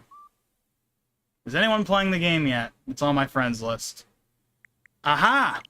TK is how you became friends Twitter. Yeah, that name sounds familiar, TK. Does it show an icon? Yeah, TK4. I don't know. That name sounds familiar. So yeah, I guess he's an old Twitter person. Like a lot of the people on here. A lot of the people on my friends list are old Twitter friends, or people I knew on Twitter at the very least. And TK apparently is one of them, and he's got himself. Yeah, we got the little icon up there, and apparently got him through Twitter. Again, not surprising there. There's my friend code if you want to add me, by the way. But yeah, look at that. Splatoon 2 played for 320 hours. Splatoon 3, Tetris, Pac-Man. Okay, that hour amount is very much not true, but I have still put a lot of genuine hours into that game. It's still one of the biggest, but yeah, that 1,000-hour mark is not entirely accurate. Anyways, let's go ahead and boot it up. I'm sure that we're going to be seeing a bunch of, goodbye Splatoon 2. We're going to see a lot of those. We're going to see Splatoon 3 stuff. Hopefully we won't see any spoilers. Hopefully. We'll see.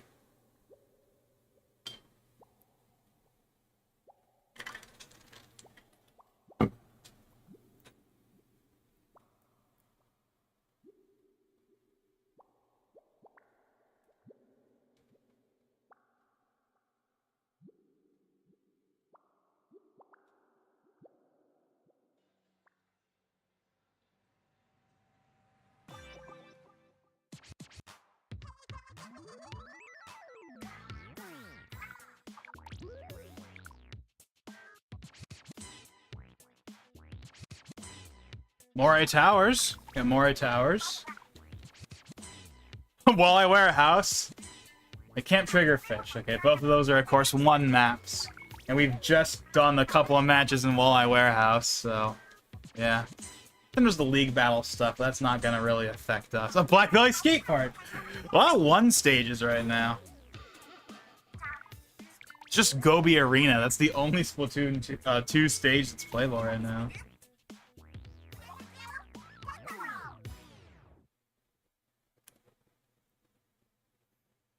Yeah, I know I've mentioned this before, but like the jump-in visuals from Splatoon 1 to Splatoon 2, you may not think it's that big of a deal. But like it really is that big of a jump. What the heck is this? Of some Sans Undertale meme. Okay, I'm gonna try and not pay attention. I'm gonna try and avoid looking at messages. I'm gonna try and avoid looking at messages. I don't want to get any spoilers, because apparently people are spoiling stuff. Okay, let's see. I have, like, no coins right now.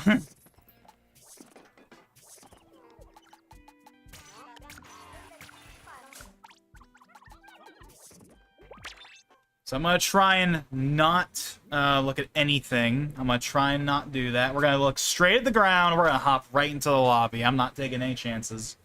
No chances. Alrighty. Yeah, look at that. Look at that rank. Power control, crack, crack, and crack. Let's see if we can fix that.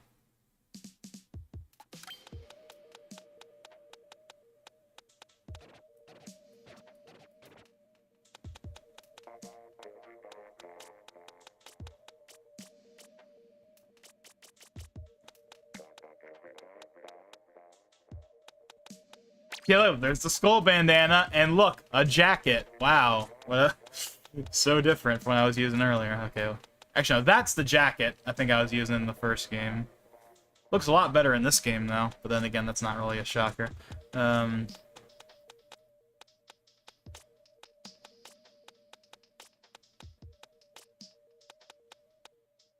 that's one. Now, these are both ones I know I've used quite a bit. We'll go with that one. And then for this... Actually, that blends together pretty well.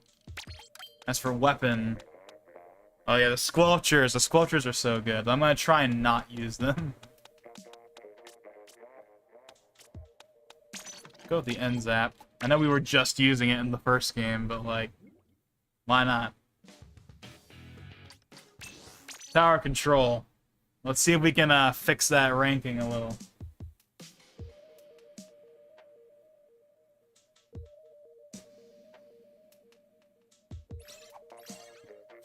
Me. In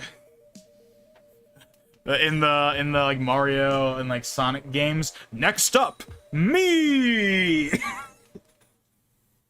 But yeah, so like rank S I would never get to rank S in the first game, but rank S in this game is a lot easier to get. I wonder how that's going to go down in Splatoon 3. I kind of hope that Splatoon 3's ranking system is harder, because I kind of think it's too easy in Splatoon 2, as is. Alrighty. And yeah, again, immediately, the whole thing with the controls of, like, it's just not as responsive. It's, like, totally fine, but it's just not as responsive. And you don't feel like your movements are quite as strong, you know? You don't feel like you're as in control as you are in the first game because of that additional latency, but anyways. Okay. Yeah, that's the old sound effect. Because yeah, when I was doing, what, Octo Expansion, I think? I was like, wait, this is a new sound effect for the tower. Why is it new? Isn't it just the old one in this game? Well, in the regular multiplayer it is. I guess they just decided to make a brand new one for the campaigns for some reason. Unless I'm missing something.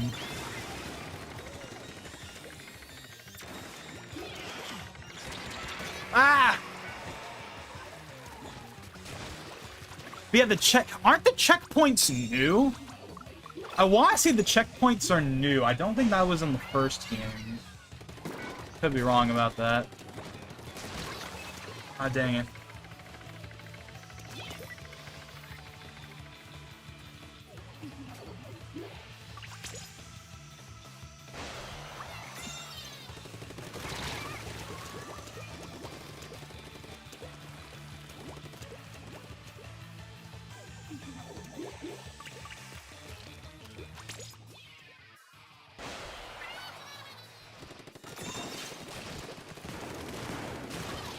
Oh wow, I got lucky right there.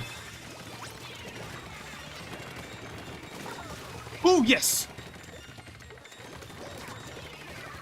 Hold on. Look at that, we're getting pretty close already. Come on! Yeah! Nice that we got a victory in our first match. Like, the first couple of matches in 1 were brutal, but again, like, this game is like... It's just not as brutal as the first game is.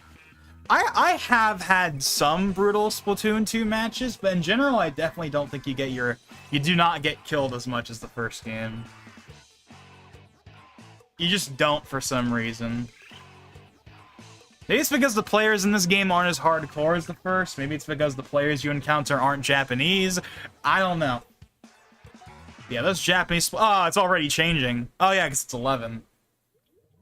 But hey, at least we got some kind of ranking up of some kind.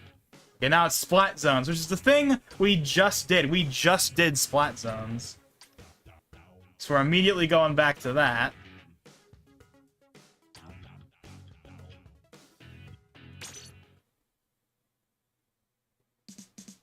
Hey, someone finally showed up 2 hours in. Sweet. I was worried this stream was going to be completely pointless. Hey, it's Elbows. Yay, you finally showed up to one of the YouTube streams. To be fair, I told you about it on the Twitch DMs, but yeah, hey, thank you. Yeah, hi as Elbows. Thanks for being here. Yeah, no one has been here the entire time so far, which is unfortunate because there were a bunch of people here for the previous ones, but then again, you can't win them all. But yeah, sweet.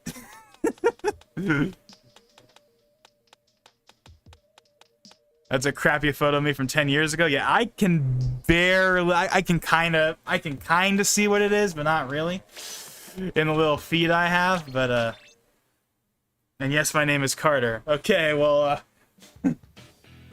Well, yeah, welcome to the stream.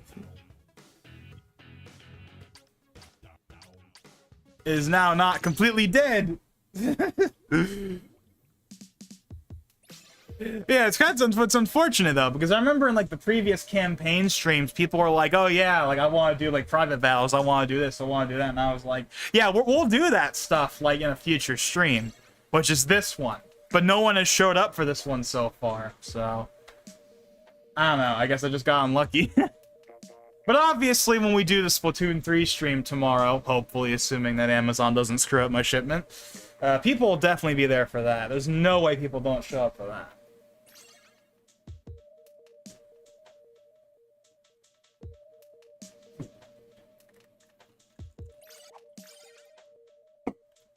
But yeah, so we basically are just now starting Splatoon 2. Uh, so we spent like the last like almost 2 hours just doing Splatoon 1 because I wanted to, like, because I was really close to ranking up in like Splatoon 1. So I figured, you know what, just for the hell of it, let's go ahead and rank that up, and then we'll move over to 2. Yeah, did you stop streaming on Twitch in general? No. The reason why I'm streaming on YouTube at the moment is because this is a part of a special series I'm doing. It's called... I know I explained this whole thing in the DMs, but I guess just to reiterate. So, the reason why I've been streaming on YouTube recently is because I've been doing this special series called Road to Splatoon 3. And basically, the core of it is going through all of the campaigns. I wanted to do that on YouTube because I wanted to have that as, like, you know, something that can kind of stick around and also higher quality, and also just because I don't stream on YouTube enough. So I felt like, you know what, let's go ahead and do it on YouTube. Well, we can stream at 1440p as opposed to 1080p. We can get higher bitrate. We can get, you know, all that goodness that you get from streaming on YouTube that you wouldn't have on Twitch. And the stream, and yeah, so we did the Splatoon 1 campaign, the Splatoon 2 campaign, and then we did Octo expansion. And then I took a bit of a break because I was doing other things. And then now, we're just playing this. And then tomorrow, we're gonna, like, as like kind of the conclusion to this little mini-series, we're gonna do, like, you know, Splatoon 3, like, launch day stream. And then that's gonna basically be it as far as, like, gaming streams on YouTube for a while. Like, the idea is that any gaming stream I do on YouTube is gonna be for, like, some kind of special events. Like, either a special, like a special playthrough or series, or, like, you know, a reaction. Like, obviously, whenever there's, like, a direct or whatever, I do that on YouTube, but, like, nowadays, but yeah.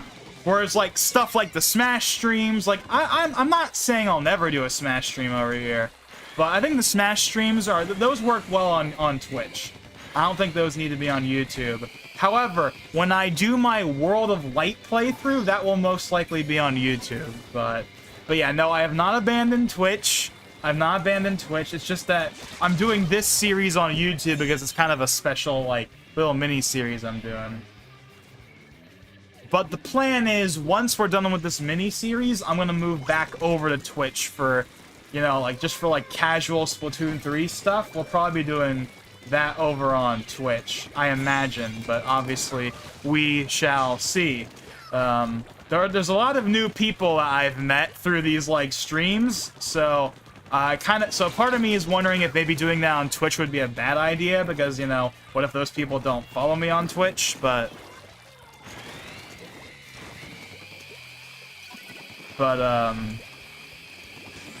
again, we'll see. The main reason why I don't want to just do everything on YouTube is because I don't want to clog up my feed with streams, you know? I want streams to be a special occasion on the YouTube channel. I want them to be for notable events like Nintendo Directs and E3s and showcases and stuff like that. And then for, like, the gaming stuff, it'll be for, like, special series, like where I'm doing like a playthrough of a campaign, or there's some, like, new big thing that's happening, or if we're doing, like, or if, say, I'm doing, like, a collab stream. Like, for example, probably the next time I do a collab stream with Jay, whenever that happens, maybe when the next Forza expansion comes out, that will most likely be on YouTube. The last one was on Twitch, like the Ninja Turtles stream I did, like a few months ago that we did. That one I did on Twitch, but I think the next one's going to be on YouTube whenever we do another one of those. Whenever that happens, but yeah, so that's kind of the current, you know, situation, so yeah. That's why I've been doing YouTube streams recently, because this is like a special series, or at least it's supposed to be. Dude, I miss playing Smash with you so much. I've gotten a lot better too. Yeah, I have not played. When's the last Smash stream we did? Wasn't the last stream we did a Smash stream? I'm not sure if you were there for it. I don't think you were, but I know the last stream I did on Twitch was a Smash stream, and it wasn't that long ago, I think.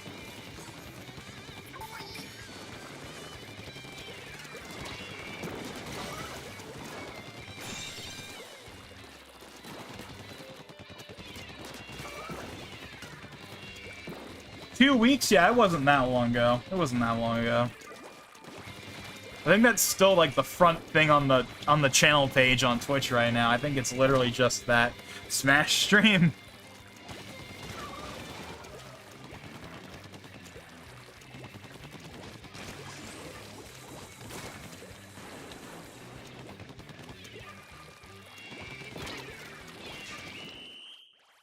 And though I wasn't there, but I watched the replays and stuff. You actually watched the replay?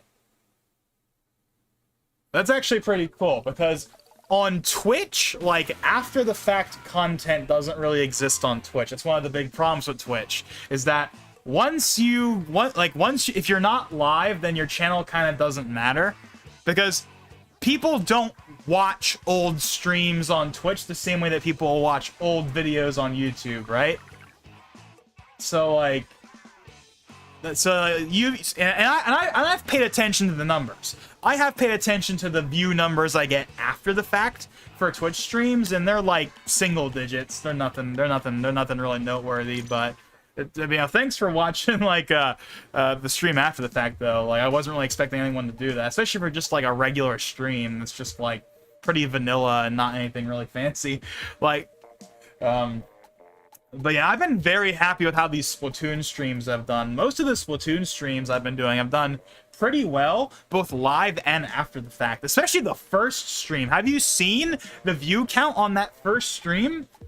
Like, that has 1,000 views. For no reason. But I'll take it. The algorithm blessed me and I will take it. And people in general have liked the Splatoon streams so far, which is why it's been kind of disappointing that no one's really been here for this one. But again, it is what it is, I suppose. And besides, they'll all be made up for tomorrow when people show up for the Splatoon 3 stream. I can't imagine people don't show up for that. But anyways. Okay, let's see. Let's stick with what we have right now. What we have right now is actually going pretty good. As you can see, we got 2 cracks right there. We need to fix that. 1,000, yeah. Go ahead and just look. Look at all of the like Road to Splatoon 3 stuff so far, and you'll see like 150 for like most of them. And then like the first one, okay, not the first one, but like the first campaign stream, 1.1 thousand views and like 35 likes. It's like ridiculous. It's like really cool, right? Like, my videos and streams in general just like never goes that far normal. The only exception to that rule has been like the Mario Kart short. Like, the Mario Kart short did really well, and my EVGA like capture card video from a few years ago, that did well. But generally speaking, the videos get like, 50, 100, maybe 150 views at most. Which, is not bad. I think that's actually pretty alright, all things considered. But obviously, when you crack the 1,000, when you crack the 4-digit mark, that's when it's like, hell yeah, this video actually popped off. YouTube actually promoted it for once. The algorithm has blessed me. It's only for part 1, though. I wish part 2 got the same kind of push. But it's only part 1 that's been passed around. And all the other ones, the other ones have done well by stream standards, but yeah, that first one though, man, part 1 of the Splatoon 1 campaign just got passed around like crazy for some reason. That's my only real complaint, is it's like, yeah, that first stream did really, really well. Why didn't the other ones get anywhere near that mark? At least, like, part 2... Okay, at least part 2 of the Splatoon 1 campaign should have got, like, I don't know, 500 views or something. At least something more than what it has right now. Because it's like, people watch the first half, but not the second half? Isn't that... Like, even if the algorithm wasn't involved, isn't that really weird that, like, 1,000 people watched part 1, but, like, 150 people watched part 2? Like, part 2's getting less views than part 1. That's just how it is. But like, the gap being that big is like kind of ridiculous in my opinion. Like, really? Like, only 150 views on part 2. Even if all the other ones I didn't really do all that different. Like, really, part 1 gets 100, it gets like 1,000 views, and part 2 gets like 100. Like, really? Like, no one of their own volition, without the algorithm involved, went over to part 2. Okay, not nobody, but by comparison, right, to the 1,000 view mark of the first video, you know?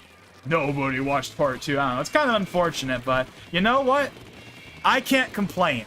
The streams have done well, and that's all I could have asked for, because that means the series has been successful. If I did this whole little mini-series and no one watched it, then it would have been a failure and would have all been a waste of time. But the fact that I've had so many people show up and watch the streams, both after the fact and live, is awesome. You know, and I've met people like Neko and, okay, he's the, okay, sorry, she is the one, I gotta remember that, she, yeah, Neko is the main person I'm remembering, but there's a bunch of other people that have shown up to like a lot of those streams, and that's really awesome. So, but yeah, hell of a lot better than 2 views each.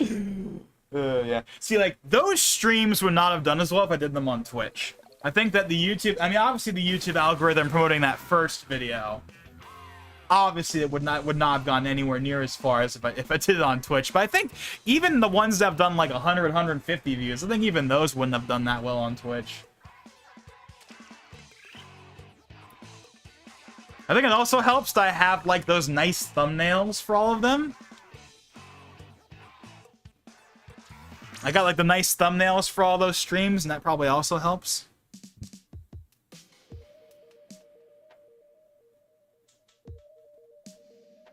I'm not super thrilled with the thumbnails for like the Octo expansion streams, like, cause like for the Splatoon 1 and 2 campaigns, I have like that nice like key art on the side, but Octo expansion I couldn't really find anything like that, so I just took like a PNG of the Octo of Agent 8 and just like called it a day, because that's the best I could really do. So I'm not super thrilled with those thumbnails, but overall I really like the thumbnails I've done for these streams so far.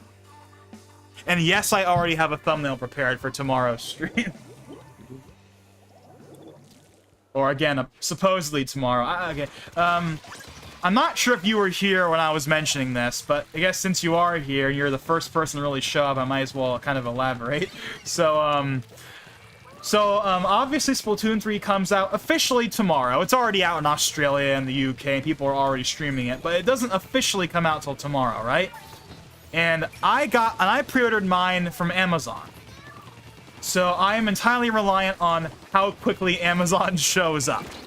But the thing that has me worried is that even though tomorrow is tomorrow, it still hasn't shipped yet. So I'm paranoid that the shipment is gonna be delayed, and I'm not gonna get it tomorrow because it hasn't even shipped at all yet, and we're like hours away from tomorrow. So that's got me like worried. It's got me kind of worried. I'm not gonna lie. I mean, again, the last 2 games I got from Amazon that I pre-ordered, they came same day. You know, Persona 5 Royal came same day. Persona 5 Strikers came same day. There's no reason why that would change. There's no reason why that would change.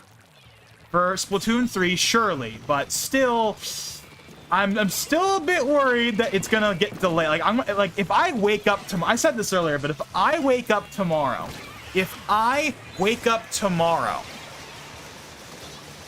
and it still hasn't shipped yet, then it's not coming tomorrow, and that means I'm gonna be a day late at least, and that's gonna really suck.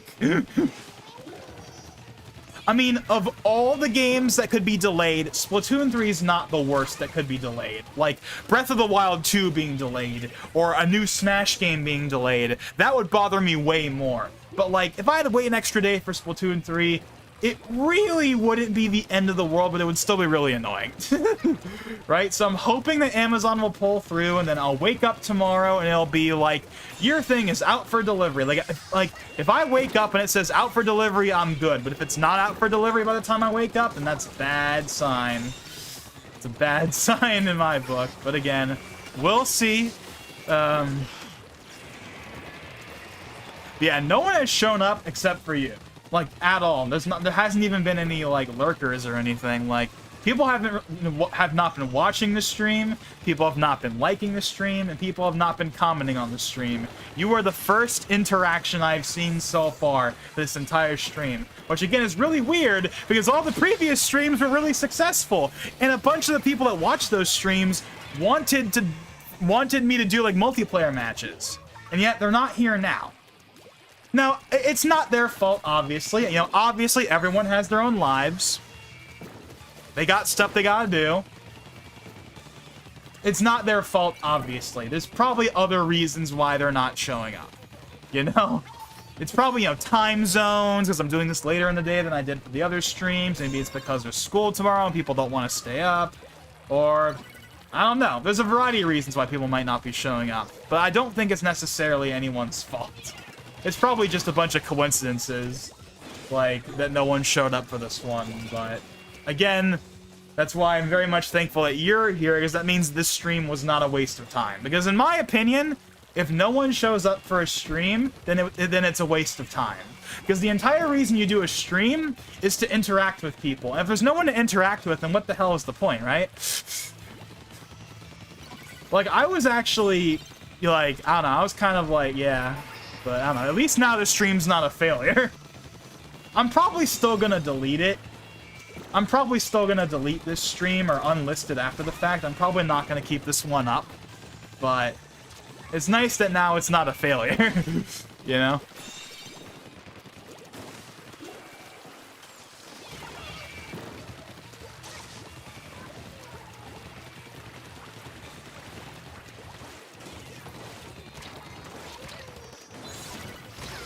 Oh shoot, I have not been paying attention to like the numbers at the top at all.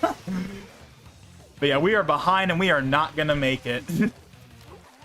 It maybe would have been possible in Splatoon 1, but in Splatoon 2 with like the extra numbers they add on if you like fail thing, yeah, nah, we're not making it. No matter what.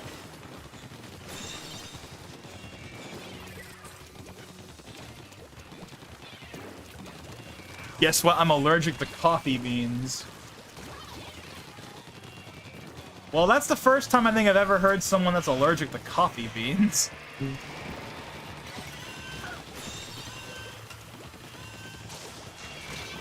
Oh, shoot. Oh, yeah, I forgot about overtime. I forgot about overtime.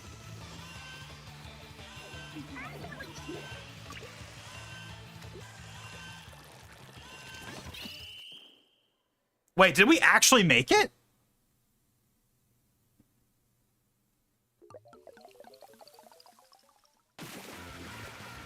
Just barely.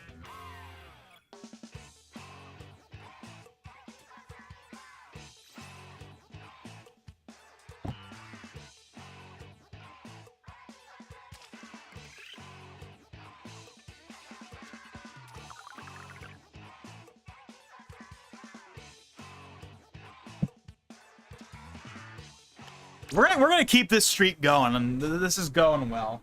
So far, at least.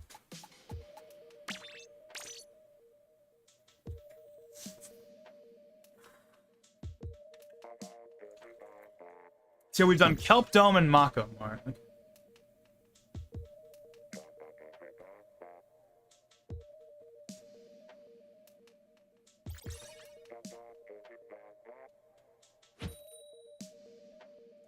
It's 11:22.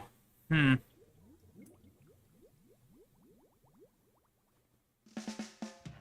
I still have the Wii U turned on. Let me turn off the Wii U.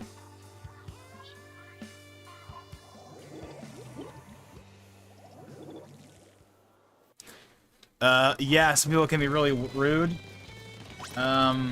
What exactly, like, what are you referring to when you say some people can be really rude?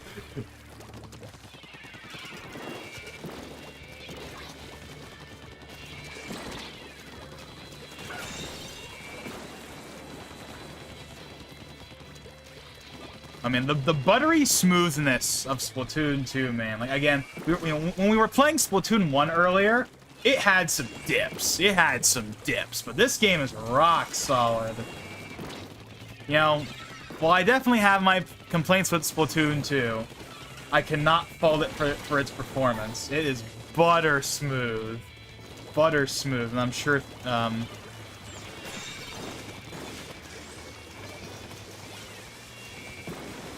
is butter smooth right now.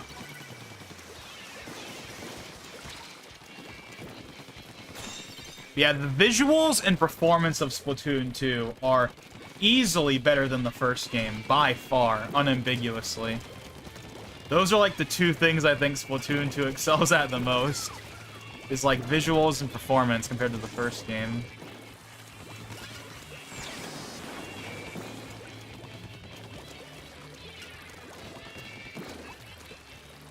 I was thinking about sharing something traumatic that happened recently, but I don't know if you want to know. I'm not sure if that...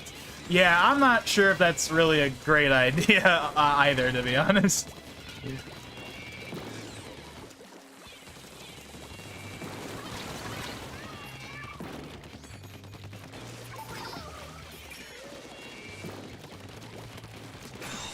Oh, shoot!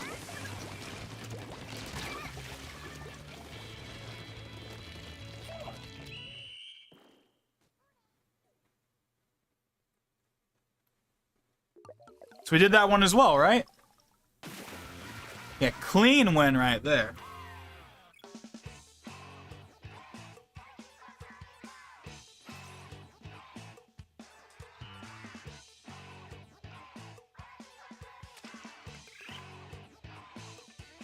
Yeah, I don't think that's really appropriate for right now. Hey, Neko, you finally showed up. Oh man, sweet. At the last minute, people are showing up finally. But yeah, welcome to the stream. Late night stream. Well, actually, it's not really late. This is actually when I would normally do a stream. All of the like Splatoon 3 streams I've done, I normally do those. I did those earlier than I normally would. My normal, like whenever I do a stream that's not like for a special event, it's normally like 10 to like 12-ish. Sometimes I start at 9. Sometimes I start at sometimes I end at 1, but normally the streams are like 9 to 10 to like 12 to 1. They're normally late. I did all of the previous streams earlier on because just because really, honestly, no other reason. But yeah. But yeah, so it's not really a late stream. It's more of what my actual time would be. How long are you playing until it's possible to turf for you for a few rounds before I sleep? Yeah, let's go ahead and do that. Let's try and salvage this stream. This stream has not really gone as well as I would have liked, so I'm probably not going to keep this one up after the fact, but yeah, totally. Yeah, I'm totally ready. I'm totally down to do that, though. Let's see. Oh, wait. Oh, hold on. I got it. Do I have to do a whole match again? All right. Wait. Did they fix this problem? Is this being fixed where you can't back out? Is that fixed?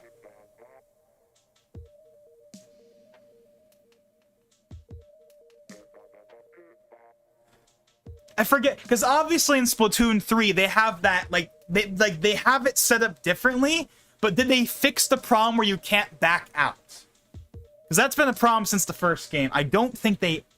I want to say that's not fixed, but I could be wrong. I was wondering when you were going to stream Splatoon 2 today, because I remember you said you were. Yeah, so... You know what? People not showing up might be... You know what? That's partly my fault, because all the previous streams were earlier on in the day. So I'm sure everyone that was like... Because remember how there was a couple of people that were like, yeah, I want to do private battles. Yeah, I want to do this. I want to do that. And I was like, yeah, we'll do that another time. They were probably expecting the stream to happen earlier on than this one was, because they're not used to my normal stream schedule. And you might ask, well, why didn't I do the stream earlier? Well, honestly, it's because I just wasn't really feeling it earlier. I thought about doing it earlier in the day, but I just wasn't really feeling it then, so that's why we're doing it now. But clearly that was not the right move, because no one showed up until, well, now, basically. But I am glad you're here, though. I'm glad you're here. Wait a sec, what happened to giving me VIP on Twitch? You know what's funny about that? I was thinking about that the other day because I was going through my Twitch settings and I stumbled upon the VIP menu and I was like, oh yeah, didn't I like say yeah? Because that was the thing. I know it's something I know we talked about at some point.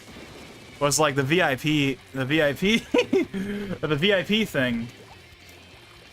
And I think at the time I said, what was my thing for how the VIP worked? I think what I said a few months ago when we were talking about the VIP thing was, if you show up often enough, then you get the VIP badge. But the problem with that is that that's hypocritical of me to say, because Valentine Buster has a VIP badge and he rarely shows up anymore. So how am I gonna do the VIP badge? See, this is the scenario I was worried was gonna happen once I started doing the VIP badge thing. this is the problem that I first saw with like the VIP badge thing is, well, what if like some people like feel like they're being shortchanged because they're not given the VIP badge and they feel like second-class citizens? That's kind of something I've thought of. Now, if I'm being completely and totally real here, you have shown up more than often enough to deserve the VIP badge. Honestly, I should just give it to you. Honestly. Honestly, I should just give it to you. You are one of the even if you don't show up all the time, you do show up more often than a lot of other people do. So, you've more than earned the VIP badge. But I don't know. A part of me almost wonders if I should just get rid of the VIP badge thing entirely so we don't have to worry about this. But I don't know, I like having the VIP badge thing, but I also don't want people to feel like they're being shortchanged. Because, wow, I don't get a VIP badge, but that guy gets it and they barely show up. Like that's the thing that I was worried about may happen. I was like, oh, whoa, this guy gets a VIP badge, he never shows up. And I show up way more often. Why do I get a badge? Yeah, I don't know. I should just give you the badge. It's not like it really matters all that much. It's just a badge. It doesn't really mean that much in the first place. But yeah. And yeah, I know, I know, like, you're not, it's not that serious and everything, I know, but still, you know, still. But, I don't know, you know what? Do I have Twitch open? Am I signed in? Okay, I am. You know what? Just for the heck of it, it's kind of overdue anyway. How many? I think I have up to 10 badges, if I remember.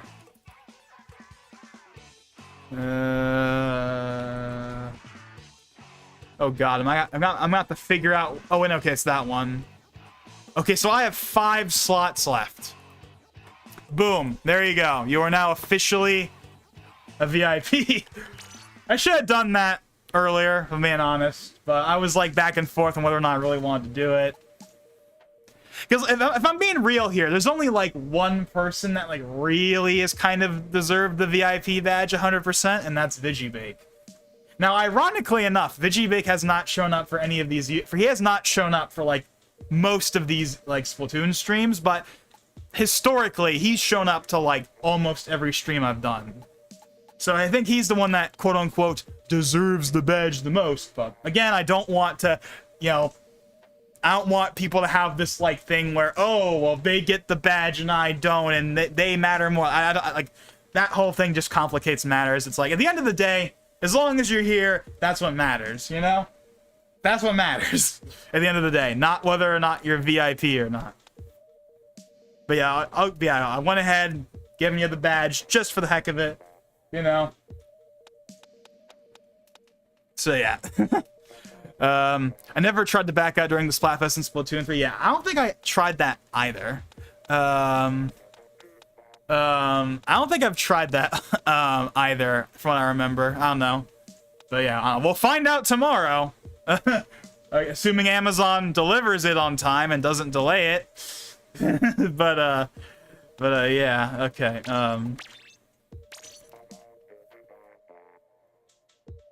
I'm taking a fat nap after school today.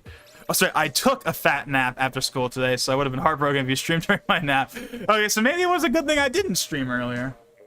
I don't know. At the end of the day, of all the streams that cannot do well, this is the one that is like, yeah, it's not that big a deal.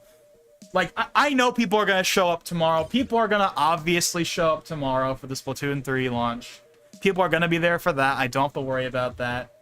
And if you're wondering when I'm going to do the stream tomorrow, literally the second the game shows up. The second Amazon delivers the game, we're just going to go immediately.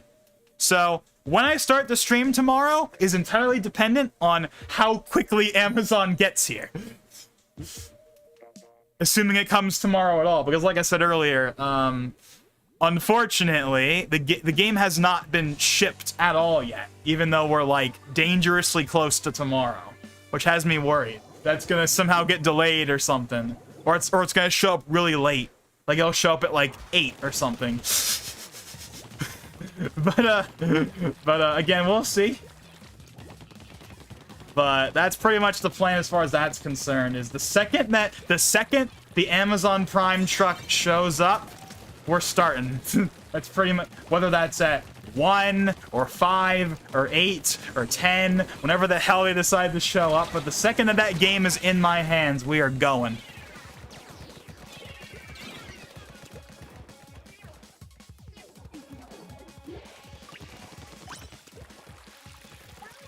I mean, I honestly don't really care about VIP. Well, I feel like if the streamer talks to me, sometimes it's good enough for me. Yeah, like that's the best part about streaming, is like, my favorite part of streaming is talking with the chat. That's why like that's always like a lot of fun. That's why I've really enjoyed the Splatoon 3 streams so far, because I've had a lot of people, you know, I've been talking to you and a bunch of the other guys in chat, and that's been pretty fun, you know.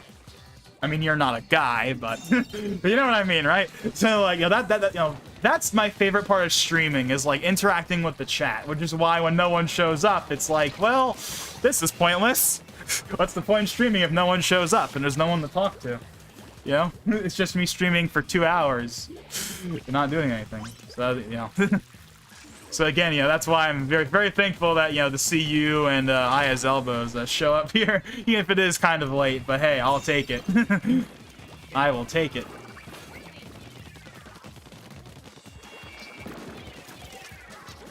I probably have the most hours watched in your stream. Let's see. Yeah, Vigibake is a god, yeah. Vigibake easily, like, if I had statistics, which I don't, but if I had statistics on, like, who on Twitch has watched me the most, yeah, Vigibake easily wins. Early on, it would have been Valentine Buster, but the second Vigibake showed up, he was there for, like, just about every stream I did. Not all of them, there were exceptions, but he's shown up to, like 8 out of 10 of the streams I do on Twitch, he's there for. No matter the topic. It could be for any game or, like, anything. It could be for anything and he'll be there, which is awesome. Now, he hasn't been here for these, and yes, he does follow me on YouTube. In fact, he watches all my YouTube videos as well, which is another thing that's really cool. He's not only there for, like, a bunch of the streams, but he's also there for every video I put out, whether it's the Nincast or it's a main video or whatever. He's there for just about everything. He's my most loyal, like, viewer, like, period, across everything. Like, easily, by far. He shows up to just about everything, which is awesome. Which is why I say, if anyone is deserving of a VIP badge, if anything is deserved of a VIP badge, it's him. He has truly earned that VIP by showing up to just about everything I do, both streams and otherwise. Again, not everything, but most of the time. But yeah, my brother told me that's coming on Tuesday. I hope that he's messing with me because there's no way that's delayed. He's trying to surprise me. Yeah, well, I hope that it's not delayed for either of us, because okay, I know I told this story like a couple of streams ago about Smash 3DS, how I bought a second copy of Smash 3DS literally just because Amazon screwed up and I didn't get the game until like 3 days later. Like, I pre-ordered Smash 3DS Oh yeah, again, I know I told this story before, but I don't think Aya's Elbows has heard this story before, so I'll explain it to him. So, back in 2014 when Smash 3DS was coming out, I pre-ordered it on Amazon, thinking it would show up day one. It did not. It showed up on like... So the game came out October 3rd in the West. It was October 3rd or October 4th. It did not show up until like October 8th.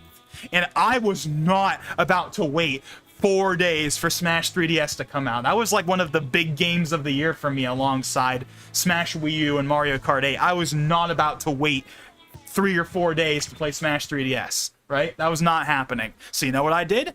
I went to GameStop and bought another copy the day it came out because Amazon screwed up, and now I have 2 copies that I still have. Literally just because Amazon screwed up that one time. And that's actually why, for the longest time, I didn't buy games from Amazon. Or pre-ordered games from Amazon, rather. For the longest time, I went to GameStop. Like, from that point onward, I just went to GameStop. Like, I got Mario Kart 8. Vanilla Mario Kart 8. May 2014. Like, vanilla Mario Kart 8. I got that day one from Amazon. And then I got Smash 3DS from Amazon. And ever since they screwed up with that, I got, you know, Smash Wii U, GameStop. Splatoon, GameStop, the Switch, Breath of the Wild, Odyssey, Splatoon 2, all GameStop. However, Smash Ultimate, I did Smash Ultimate through Amazon because they were the only one that had the bundle or whatever, and I really wanted the bundle, like the bundle that came with the controller and stuff. And then, yeah. Okay, enough with all that. Okay, so, yeah, I see the use of guys whenever referring to a group as a gender-neutral voice who don't sway. Yeah, I believe I'm in that group too. Like, I'm of the opinion that, yeah, guys is not like guys does not mean guys anymore. Everyone says guys. No one. It doesn't matter who you are or what you are. Everyone says guys. It's just a generic, like it's a gender-neutral term, and it's been a gender-neutral term for years now. I just said her because or whatever because reasons, but like, yeah, like. Saying guys, it's like everyone says guys. Everyone says it. It doesn't matter anymore. But I just felt like I don't know. But anyways, and then there's a moment when the chat helps you out with games you can't figure out. When in doubt, nuke it. Oh yeah, how long ago was that? How long ago was the when in doubt, nuke it out? Oh, that was the Metroid Dread. That was Dread with like the bombs, right? At the very end of the game, you get those bombs that just destroy everything. And on like the boss or whatever, yeah. When in doubt, nuke it out. Oh man, yeah. To be honest, I'm sorry to say this, but if you do get Splatoon 3 out in time, I'm probably gonna avoid all Splatoon 3 content on the internet so I can play Splatoon 3 myself. It's mostly your first story mode. I know you said you weren't gonna dive into that right away like me. So I actually mentioned this at the very beginning of the stream, but I have had some spoilers. None of them are like super major. Like I don't know the final boss or anything like that, I think. But I do know 2 of the bosses, and I know one other thing. I will not tell you what any of it is, obviously, but I do know who 2 of the, okay, no. I know definitively that one of them is a boss, and the other one I think is a boss. But I know, yeah. Okay, you know how every time something big new comes out, your YouTube feed, no matter what you do, will be flooded with leaked thumbnails. Like when Avengers Endgame came out, or Spider-Man No Way Home, you could not avoid the phone recordings in the theater like that. I mean, those 2 movies I managed to avoid spoilers, but like, you know how that happens for like every big release? You are flooded, no matter what you do, you are flooded with freaking the final boss, final scene, spoiler, like, oh my god. So you know what I did? So here's what I've done.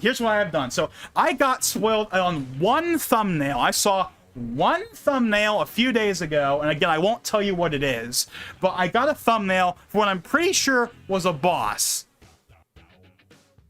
And ever since then, I'm just like, I've tried my darndest to not look at the recommended feed, and I went ahead and I unfollowed GameXplain just to be safe, even though I don't think they're gonna spoil anything, because they'll probably, because you know how Game Explain does the thing where they have like Captain Falcon in the thumbnails? They'll probably just do that. Like when they put up their Splatoon 3 final battle video in a few days, they're gonna probably have Captain Falcon in the thumbnail, but I don't want to take any chances, so I'm just gonna unfollow Game Explain, and I'm gonna try and ignore the recommended feed as much as I possibly can.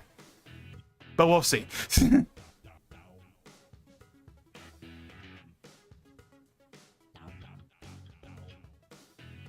Anyways, okay, yeah, let's go ahead and actually do this sucker. I've been sitting here talking.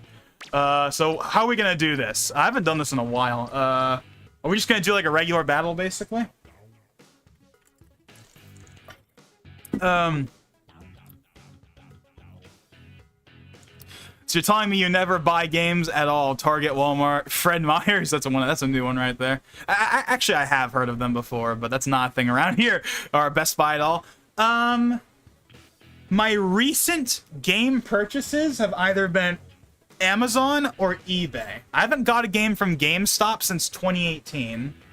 Or no, not even. I think 2017. I think Super Mario Odyssey was the last game I got from GameStop.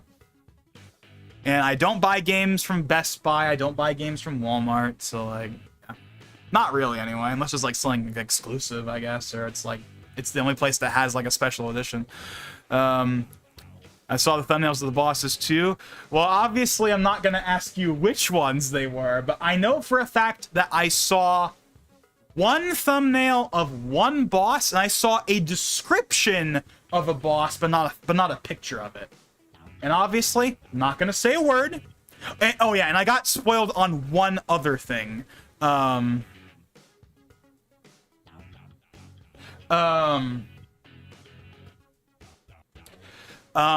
not a boss.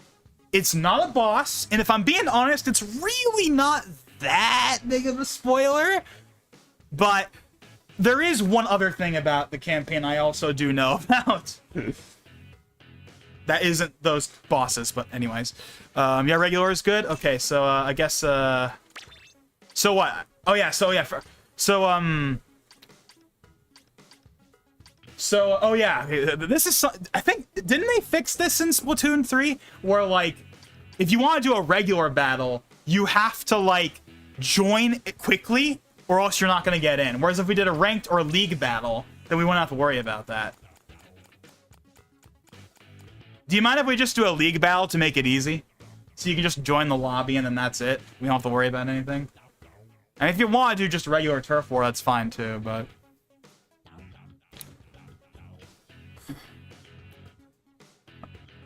Okay, yeah, we're gonna do pair. We're gonna do pair. Make a room. Voice chat. Yeah, right.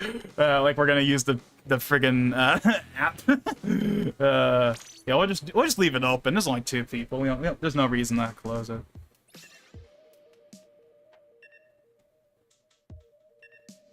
So yeah, there we go. Should be able to join now.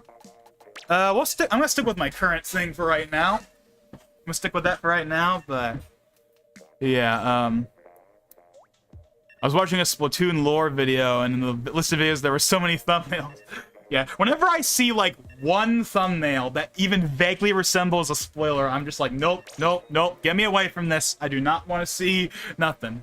I remember I saw a shot, I think this was, like, a couple of days before No Way Home came out. I saw, like, a thumbnail that was, like, okay, you know, like, the shot in No Way Home that's, like, Toby, Andrew, and Tom on, like, the Statue of Liberty, like that shot where they do the poses. I think I saw that shot in, like, a thumbnail, like, a couple of days before the movie came out. Now, it didn't really mean that much, because everyone on the planet knew they were going to be in the movie, but, like, still, like, you can't avoid that stuff. Now, thankfully for Endgame, I did not get any spoilers for Endgame. I know that one of my friends was spoiled on Iron Man. And he was, like, really mad at that, like, he got spoiled on Iron Man in Endgame. But yeah. Yeah, I try to stay as spoiler-free as possible, but sometimes the YouTube algorithm just has other plans. And it will show you a spoiler whether you like it or not. Excuse me, you have heard of Fred Myers? We are in the same time zone. Okay, remind me what Fred Myers is first, so I'm not confusing it with something else. But that is something I have heard of, but like I don't know anything about it. Or at least I don't think I do. Okay, we're getting absolutely wrecked. We just got... Look at that. That was like 15 seconds. That was like 20 seconds. That was so fast.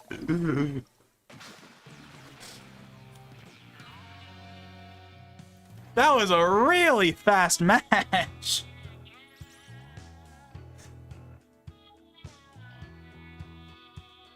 This is the downside to Clam. I have not...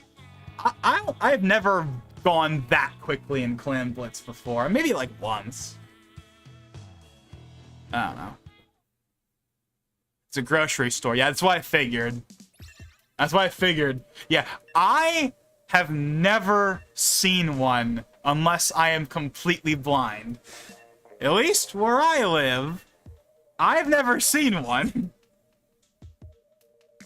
You know, we got Vaughn's and Ralph's and Albertsons and all the usual stuff. I've never seen a Fred Myers anywhere.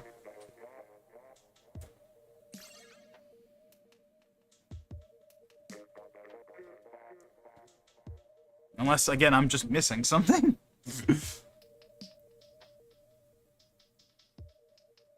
But I know I've heard of it before. I've heard of it before, but I've never seen one. Heck is a Ralph's. See, this is the part where I would say the same thing to you. Really? You've never heard of Ralph's? See, right? Now, to be fair, I actually don't know how big Ralph's is. I know they're definitely one of the bigger ones, but they're not as ubiquitous as like an Albertsons or a Vaughn's even, or...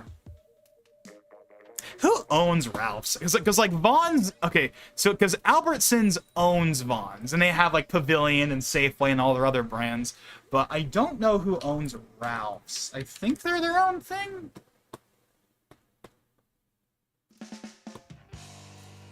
Okay, this is from the Wikipedia page. Ralph's is an American supermarket chain in Southern California. I know we're in the same time zone, but are you in Southern California? I legit don't remember. Because if you are not, then that probably explains why you haven't seen one.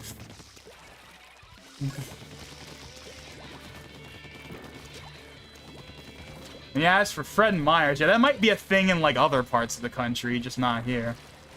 I mean, I know that, like, there's always, like, local chains that kind of stay in their own zone. I mean, obviously, this isn't a grocery store, but, like, you know, In-N-Out, right, famously, like, sticks to the West pretty hard. You know, California, Oregon, Nevada, Arizona, and that's pretty much it. They like to stick to the West Coast. They do not want to expand to the rest of the country, even though everyone on the planet wants it. There's clearly demand for more In-N-Out locations. They just don't do it because of various reasons. But you know what? I kind of have to give them credit because they do give genuine reasons as to why they wouldn't want to expand. Like, they want to maintain quality control, and In-N-Out's pretty good at quality control, so I can understand wanting to maintain that, you know?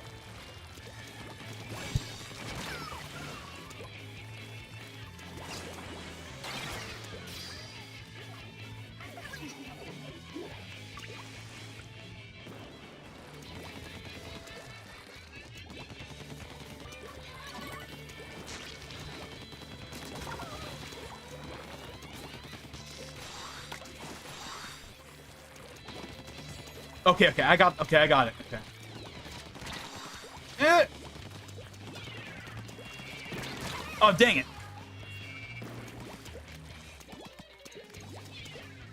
Yeah, see, I guess I used to live in Oregon. Okay, where do you live now?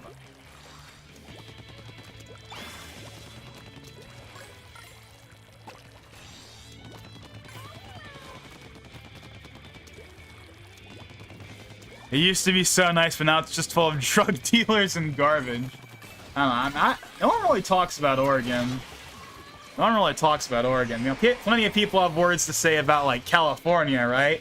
Like, which is where I live. like, people have loads to say about California, but that's mainly because California is, like, the biggest state.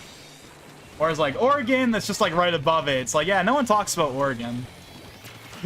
No one talks about Oregon. Because there's, like, not anything super major there. You know? Like, Washington has Seattle. What does Oregon have? Portland? I don't know. I'm not gonna pretend like I know anything about any of that, but I don't know. I never really hear anything about Oregon. It's by no means the one state that gets forgotten the most. There's other states that, like, literally no one talks about, but... What's a state that no one talks about? Iowa? Iowa might be one. No one ever talks about Iowa. Montana. No one really talks about Montana. I don't know. You get the idea. Like, you know, like the more like sparsely populated, kind of in the middle of nowhere states, no one really talks about. You know, everything on the East Coast, people talk about. California, people talk about. People will talk about Washington, even Texas, obviously. You know, all that stuff. But like, those kind of like. You know, those kind of other the states that are like kind of like in the middle, like near the top. No one really talks about really. But again, I'm not gonna pretend like I follow any of that stuff. But I don't know. Maine. Yeah, actually, no. You're right. You're right. Yeah, no one really talks about Maine all that much. Okay. I'm in Washington. Okay. Yeah, I have no idea. So yeah, that would explain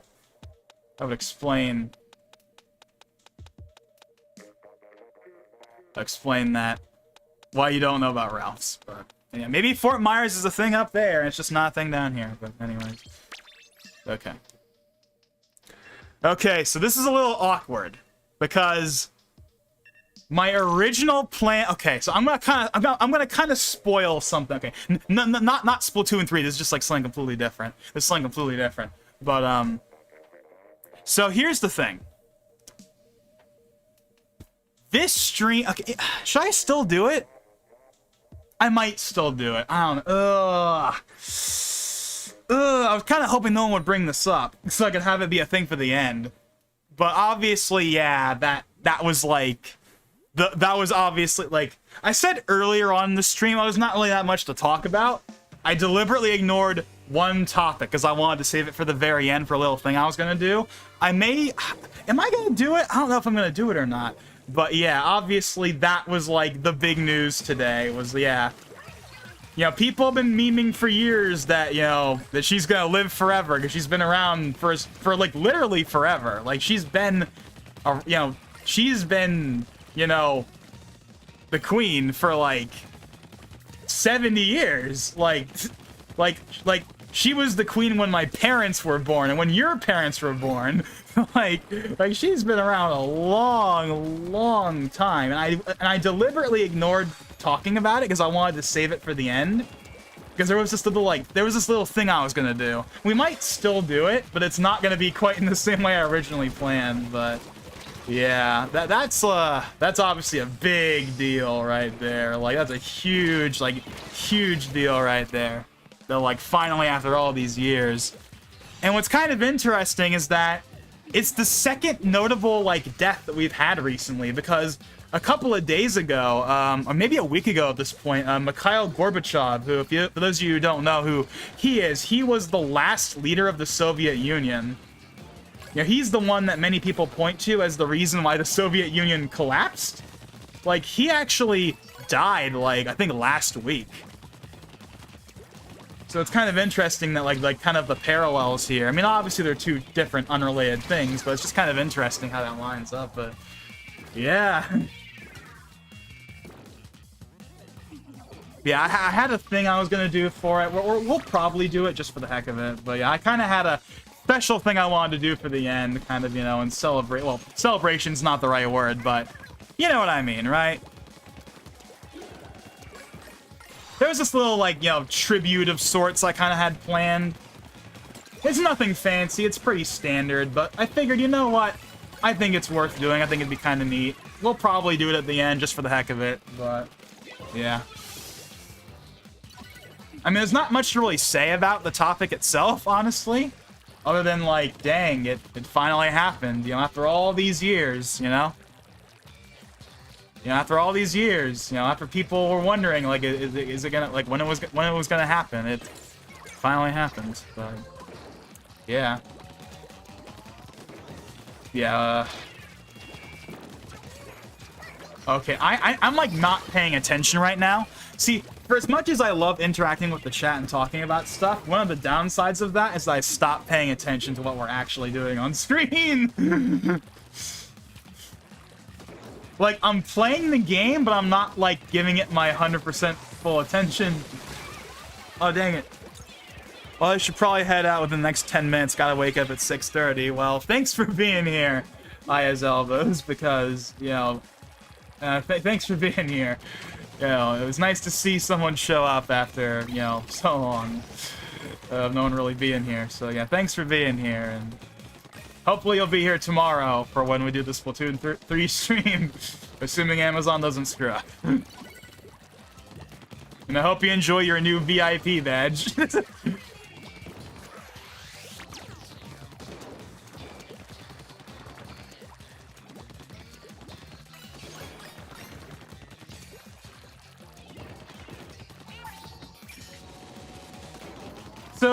Okay, so here's what I'm gonna do for the VIP badges, more or less going forward, as far as like how we're gonna like. So, like I said earlier, Twitch gives you at least right now, I have 10 VIP badge slots, and right now I think 5 of them are being used, and that would be Vigibake, Valentine Buster, you. Jay, of course, has one, and then Duo Force, which is Ethan, he has one. Now, he doesn't stream or do any streams, or he doesn't show up to the streams at all, but I just gave him one because I do videos with him sometimes, so I figured I might as well give him a badge, but... So, I guess for the time being, the badges thing won't be a big deal until I run out. Once I run out of VIP badges to give people, that's when it's gonna start being a problem of, like, who deserves the badges more? But I guess I don't have to worry about that for right now. But tomorrow is Friday. Oh yeah, shoot, it just turned 12, so technically speaking, we'll be streaming Splatoon 3 later today. You know what I mean.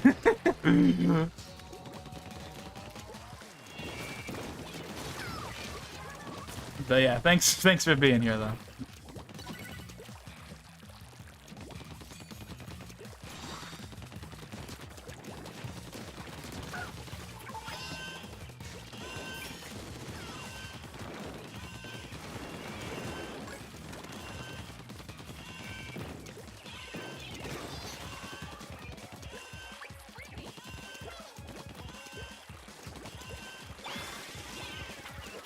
Ah! Come on! Come on! We can... Ah, come on! Ah! Ah. We could have made it. We just got like one more in there. We could have made it.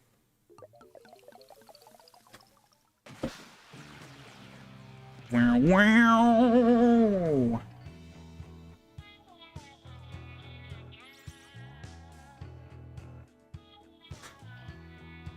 Maybe I save my comments next time. It'll be a day late, but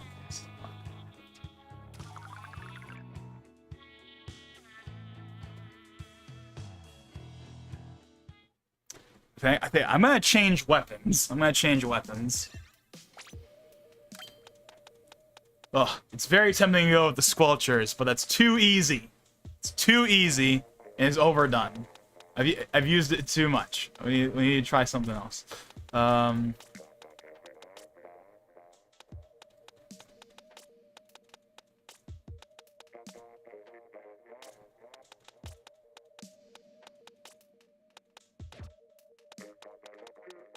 Yeah, the dually Squelchers are so good. It's so hard to not want to use them. They're so broken. I'm sure they'll be nerfed in 3, but...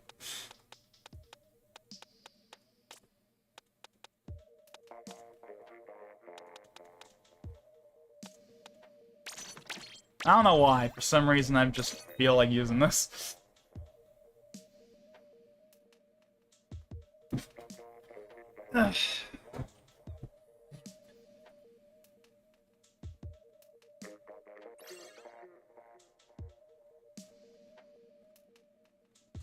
Oh, Sakurai just uploaded a new video.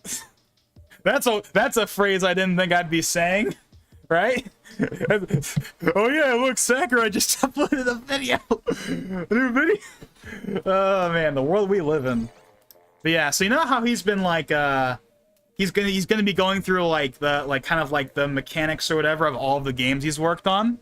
So like he did one for Kirby's Dream Land, and he just uploaded one on Kirby's Adventure. I'm really looking forward to like the Smash ones, because we're gonna probably get to see some like cool, like, because you know how he said that, oh yeah, I'm gonna be able to show off like development builds and like betas and stuff of all the games I've made. Like, I would kill to see like a beta version of like Smash 4 or Smash Ultimate that has like the old, like that has like stuff we've never seen before or whatever. That'd be really cool to see at some point, but I don't know. Either way, the videos have been cool, obviously, but being able to see, like, beta stuff is the thing I'm most interested in from, like, Sakurai's channel, is, like, whenever he gets to show off, like, behind-the-scenes stuff we haven't seen before. I killed 3 people with 1 bomb in Clan Blades with the dually sculptures once.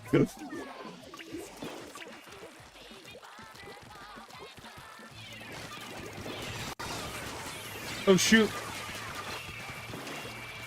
Oh god, the PTSD of these bombs are kicking in! Oh man. I'll never see those bombs the same way ever again. Oh man, when are we gonna do that? Because we have to do that again, right? Remember? My main account? I didn't do it on the main account? When are we gonna do that? We'll do that at some point, but obviously not anytime soon. Maybe for an anniversary stream, like maybe like what? Well, see, here's the thing though. Splatoon 2 has already had its like 5-year anniversary, so like I can't really do it for that. And I'm obviously not gonna wait until the 10-year anniversary. So like I don't know. Maybe I'll just do it for the hell of it. Maybe just one day I'll be like, hey, you know what? Screw it. Let's try freaking that fight again on the main account, just for the heck of it one day.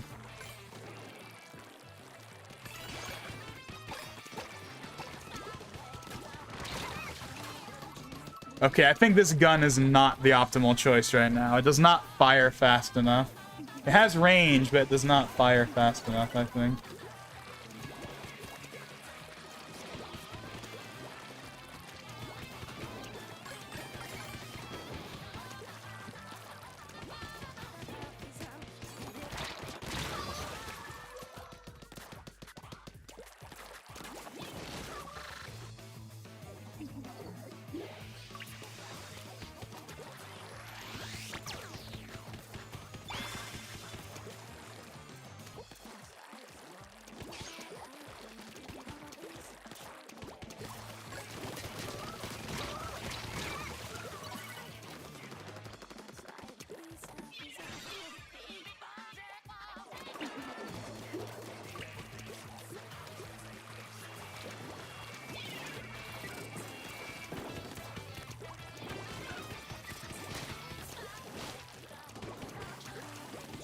We are losing.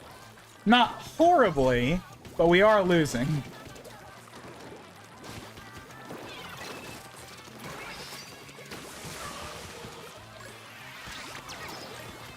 Oh my god, wait, what?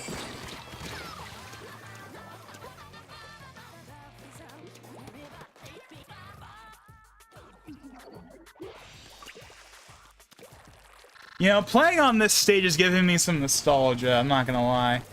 I don't exactly have nostalgia for Splatoon 2 yet, but the Reef is giving me some nostalgia of the early days of Splatoon 2. Because this stage doesn't show up that much. You get Starfish main stage and a bunch of the other launch maps all the time, but this one doesn't show up that often. So when you get it, it's like, oh yeah. I remember the old days when Splatoon 2 first came out, and this was like one of the launch maps. Yeah. I mean, this is, for all practical purposes, the Urchin Underpass. Like, this is the stage for the game. Like, whatever is the first stage you see is pretty much the stage. Like, you know, the first stage we ever saw in Splatoon 1 was Urchin Underpass. First stage we ever saw in Splatoon 2 is the Reef.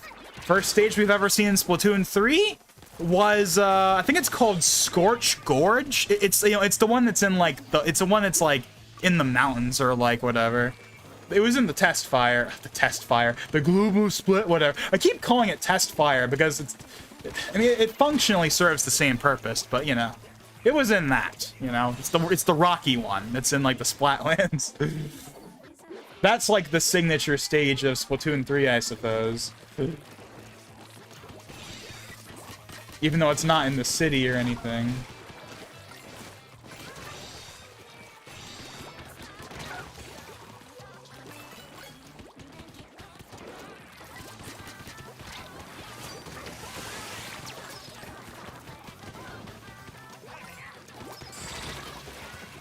Yeah, this match did not go great. I just realized I never switched over the, hold on, I just realized something.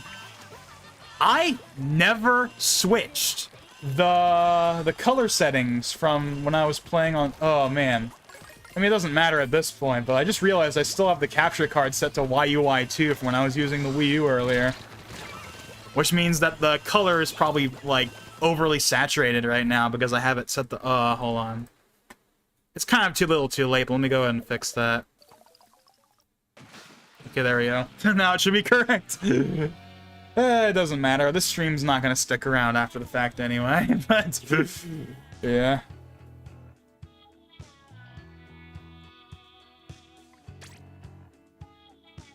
Yeah, I'm definitely switching weapons, though.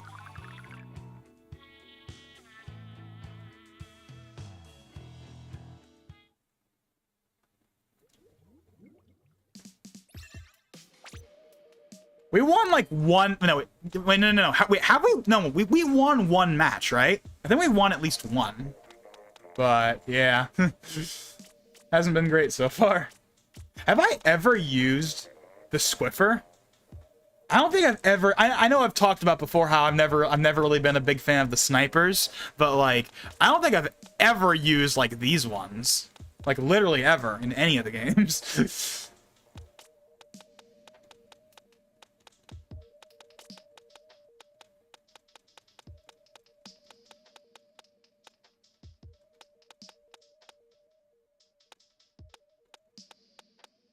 Okay, we're not going to use this. We're not going to use the Spulchers, but we are going to at least use something. Let's see. We'll go with this one, because this one has the splashdown.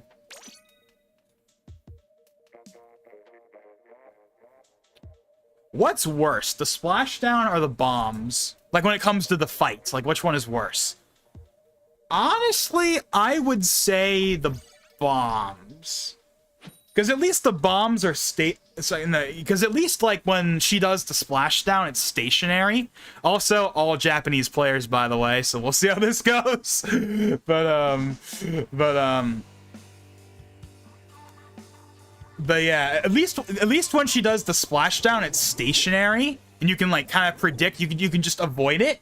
But the bombs follow you, and if you get stuck in the ink, then you're dead, right? But enough about that. Enough about that.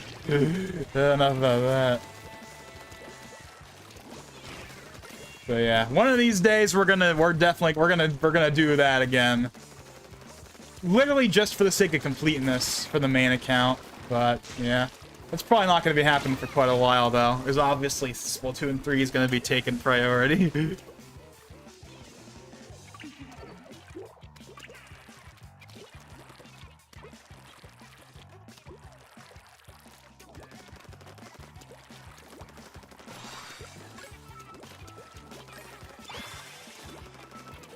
Oh.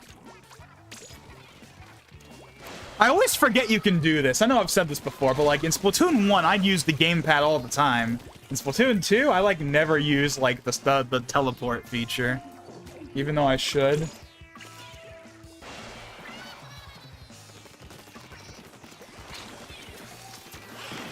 Oh god.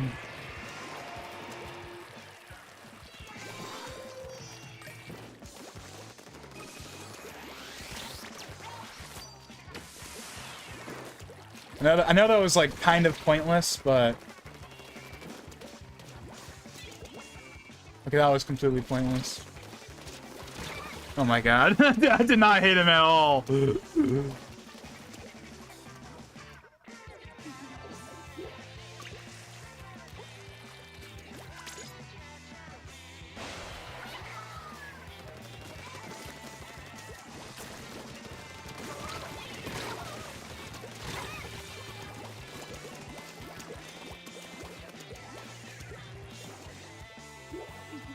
You know something that I pretty much am due for at this point?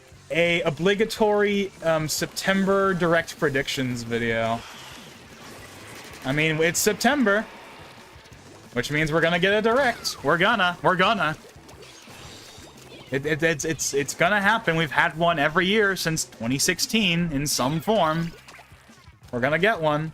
And there's already been rumors, and I've already talked about the rumors before, how, like, you know, people are talking about Wind Waker and Twilight Princess, but I'm not putting much stock in that because that's been rumored for, like, years. Same with the Metroid Prime stuff. It's been rumored for years, and it hasn't happened, so I'm not putting much stock in it.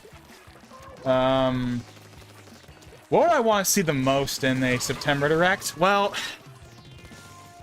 see, here's the thing. I think I've also talked about this before, but we've reached that point in the Switch's life cycle where, like, all of the things I personally care about have already happened, or, like, we know about them already. So, like, Smash, out and done.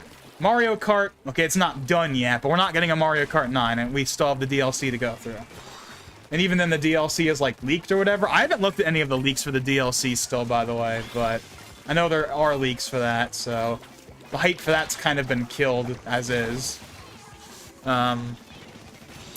And then, like, obviously Splatoon 3 is coming out tomorrow, so, like, and of course we're gonna get Splatoon updates and stuff in Directs, but, yeah. And then, like, Breath of the Wild 2. So, like, the only two things left for the Switch that I really have any interest in is just, like, Splatoon 3 updates and, like, Breath of the Wild 2. And that's pretty much it. And then it's just waiting until the next console so we can get the next, like, Smash cycle. and, like, the next, like, real Mario Kart game and stuff, you know? Because those are the series I care about the most when it comes to Nintendo. It's Smash, Mario Kart, 3D Mario, 3D Zelda, and Splatoon. Those are the 5 series I care about. Everything else is completely secondary to me. So yeah, obviously Splatoon updates, Breath of the Wild 2, and the Mario Kart DLC. But, see, it's kind of interesting, because I remember, because like, when the Mario Kart DLC was first announced last year, oh my god, last year. When it was announced earlier this year, I interpreted it as, oh, this is their way of continuing, like, the Smash hype cycle without it being Smash. Like, they could have something big that they can reveal in every Direct going forward for a while. But the problem is, that hasn't really panned out, because, one, Wave 2 was not revealed in a Direct. It was revealed on, like, Twitter? Or whatever? And 2, well, the quality of the stages kind of makes it hard to, like, really get hyped for them, you know? Like, obviously the whole topic of, like, is the Booster Course tracks good enough, quality-wise, has been a debate ever since they were first announced. But I think the fact that they're not, like, the full Mario Kart 8 quality absolutely hurts it on the hype scale. Because it's just objectively harder to be hyped for new tracks when they're not going to look as good as the old tracks, right? Like, even if the new tracks we get are cool, it's just hard to get excited for that when you know that it's not going to be, like, Mario Kart 8 at its best. Whereas, like, if all the Booster Course tracks were on par with the game, then, like, it'd be way easier for me to be excited for them. But as is, it's just like, yeah, new Mario Kart tracks, I'm looking forward to it, but, like, it's kind of hard for me to really, because, like, a lot of the hype would be like, man, I can't wait to see X retro track in the Mario Kart 8 engine, but we're not getting that. So it's like, what's there really to be hyped for? I mean, don't get me wrong, the new tracks are cool and all, but like I can't sit here and be like, man, I want to see what Toad's factory looks like in the Mario Kart 8, like, super old, like we're not gonna get that. Like, I want Toad's factory, I put it in the short, but like, it's not gonna look as good as, you know, say, it's not gonna look as good as, I don't know, Grumble Volcano or whatever. Like, it's not gonna look as good as any of the base tracks. That hurts it on the hype scale.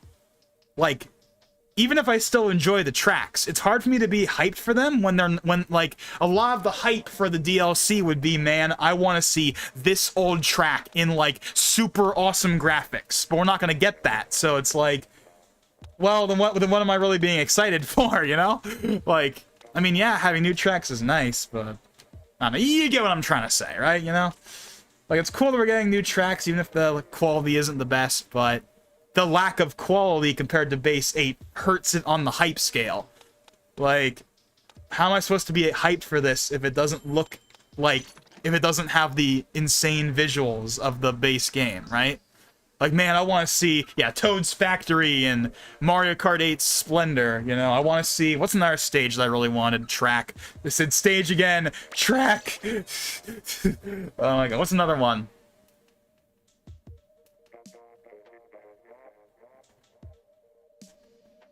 Why am I struggling to think of another one? I don't know why. Toad's Factory is just the first one that comes to mind, but... Maple Treeway. I want to see Maple Treeway in 4K. Okay, it's not literally 4K, but, you know, in 4K quote-unquote visuals. But we're not going to get that. I don't know. I've made my point. I've made my point. But, yeah. So, like... So here's the thing, though. Okay, so I actually don't think we're going to get Wave 3 in the September Direct, because they just had... We just got Wave 2 last month, so they're not gonna reveal Wave 3 already. We're gonna have to wait until, like, November to get Wave 3. Which means it's gonna be out of step with... Which means it's gonna be out of step with the Nintendo Direct pattern anyway. Because we haven't had a November Direct since 2015!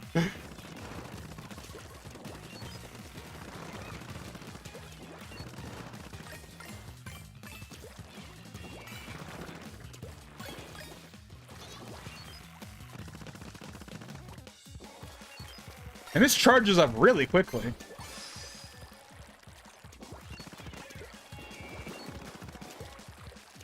All right.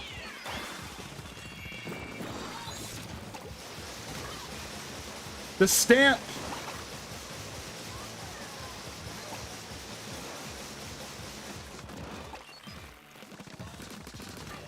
Hell yeah, look at that progress. Look at that sweet, sweet progress we're getting right now. And I'm gone. But look at that. 36, 33, 27.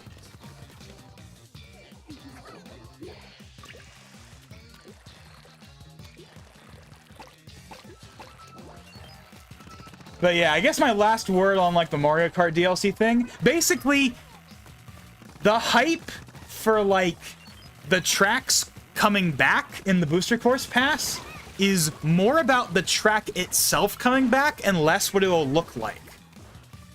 And that's something that hurts it on the hype scale, because a lot of the hype would be how good this stage is going to look like in Mario Kart 8. But we don't have that, so now it's just about getting the track back. So, like, oh yeah, like, you know, I'm gonna like, you know, if we get Toad's Factory, I'm gonna be happy with that, but I'm not going to be as hyped as I would be if it was, you know, if it was in full Mario Kart 8 Splendor. But anyways, okay, enough of that.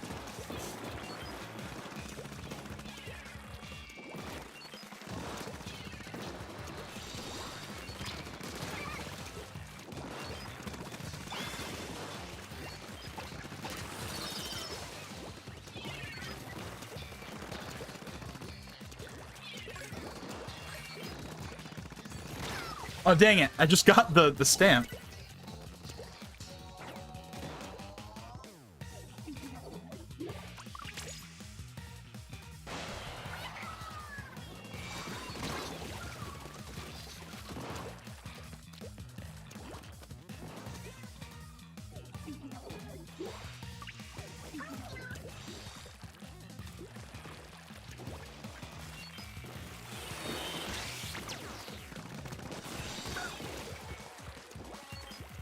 So far, we are winning right now.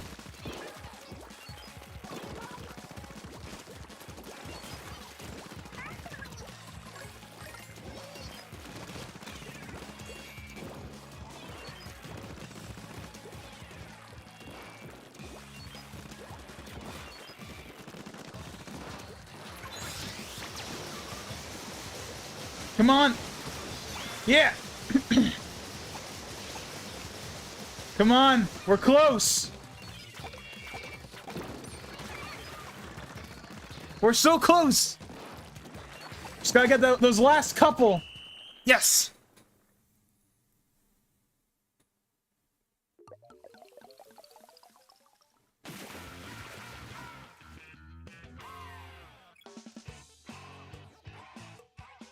Have I? Okay, no. I was gonna say, have I seen that animation before? The one that your character just did, and I was like, have I seen that before? Yes, I have. Just not in a while.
Oh, shoot.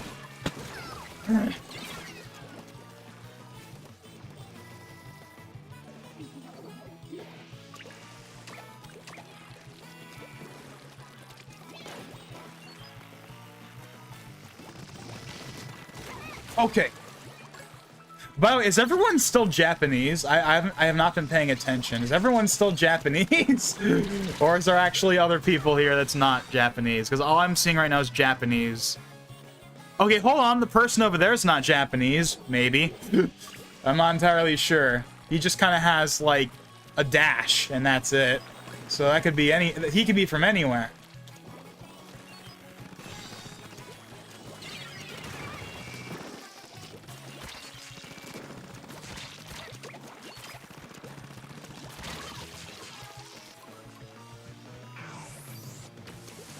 Our league power is going to be so low from all the losses, but, you know, it's fine. It's about the memories that count. I've never actually paid attention to, like, the number in league, like, the league power. I've never really paid attention to that, personally.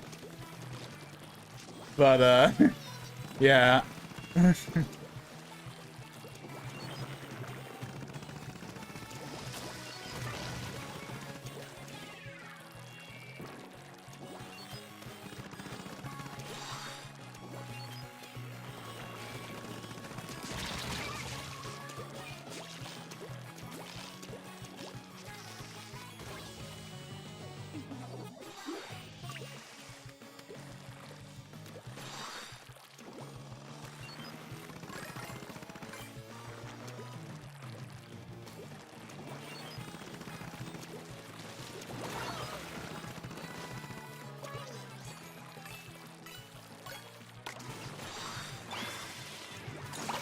Yeah! Oh, dang it. Oh, 1 point? 1 point, come on! Only one? I guess it's something. We are still technically in the lead.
Okay, come on.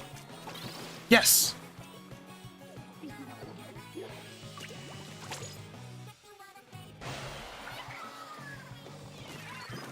I just realized we don't have a new mode yet, right? We're not getting a new mode at launch. To be fair, Clan Blitz wasn't at launch either. We got Clan Blitz in like the big 2.0 update that came out in like November, I think. I think that's when we got Clan Blitz.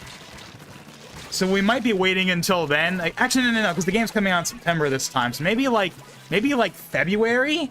Maybe February we'll get like our new mode for 3. I don't know.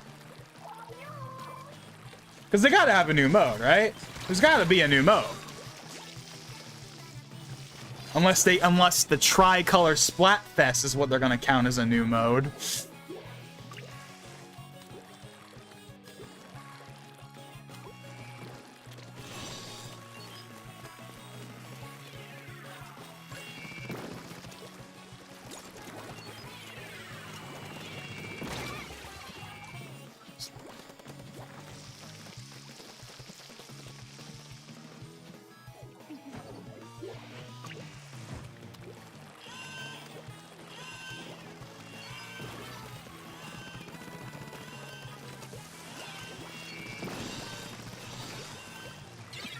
Oh no. Oh my god.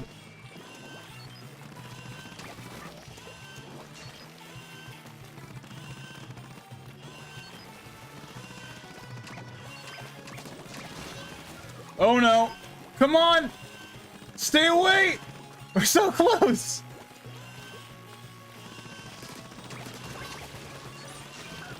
Oh no, this is not good. Now it's gonna be like whoever has the most things, right? Oh no. No, dang it, we lost. They had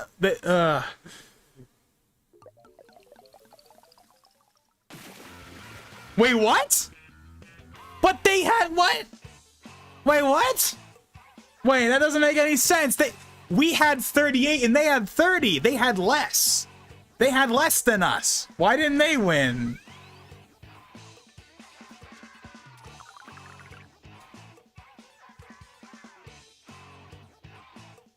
Like, we both had 3 for the main one, but for, like, the secondary one, we had 38, they had 30, so they should have won, right? I don't know, whatever, I'll take it. I'll take it. It's so weird. Like, what?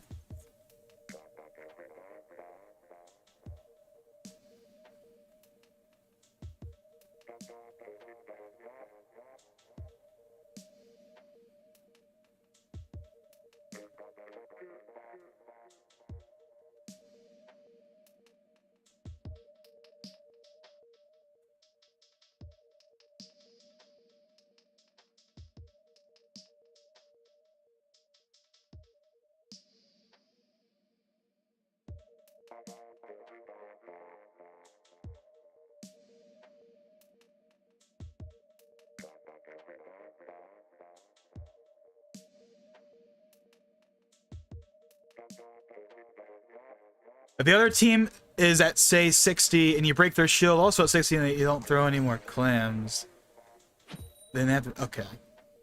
More Japanese.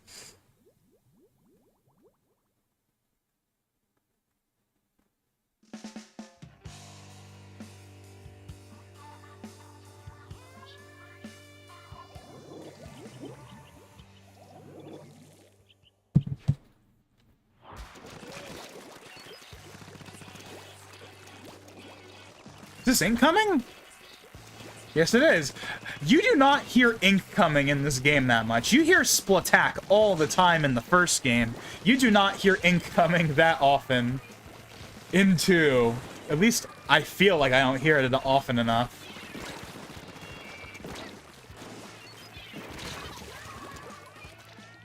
Maybe at launch you heard it more often, but like obviously they add songs as the game progresses. Like Splatoon 1 got new tracks like as it went along. I think same for 2. I'm sure that'll be the case for 3 as well.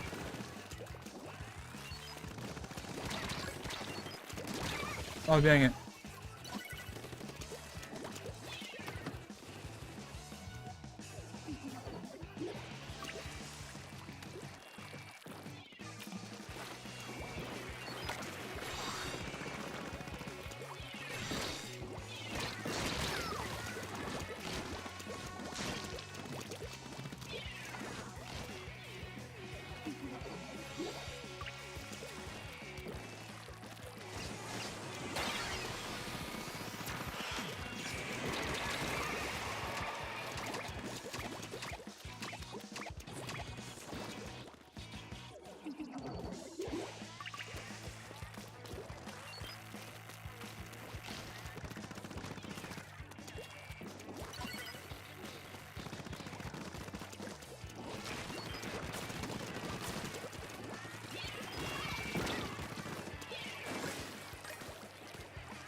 Oh, dang it. I mean, at least I killed him, I guess.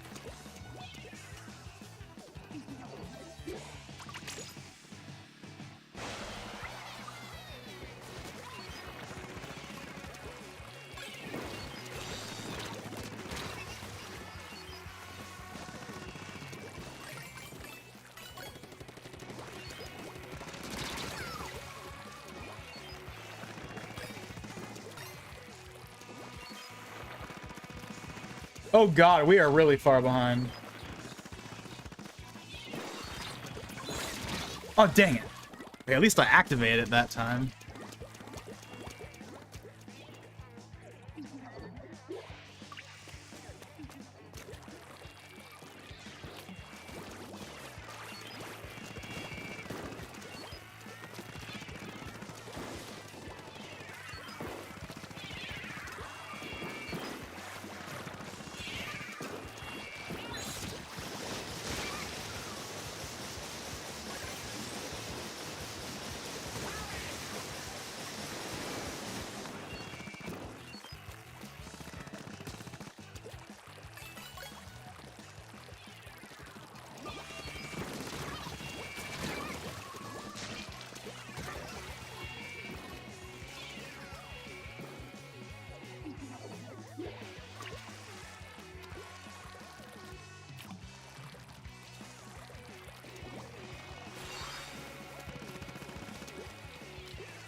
Yeah, we're not winning this no matter what we do.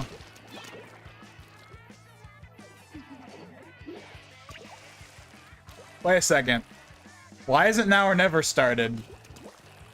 What the fort? Oh, is it because... Oh, I know why. It's because... Oh, okay, I know why. Because of the overtime things. There's no point in having it. If we were doing Turf War, it would have started. But because we're in ranked battle, where there's overtime, there's no point in having it.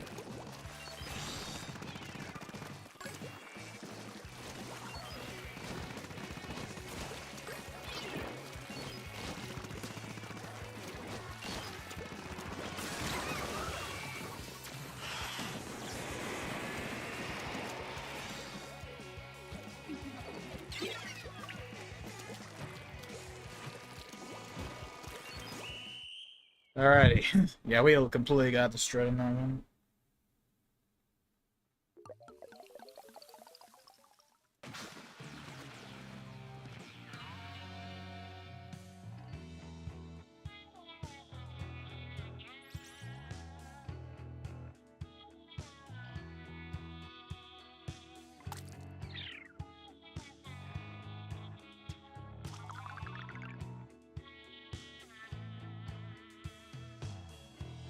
I have choir in the mornings for my best sleep. It was fun playing with you. Yeah, that was nice. You know, it was a shame that we didn't really get to do any of this until, like, kind of the latter half of the stream, but oh well, it is what it is. And besides, this is all a prelude to the real, you know, big one, which is, of course, going to be tomorrow, or I guess later today, technically.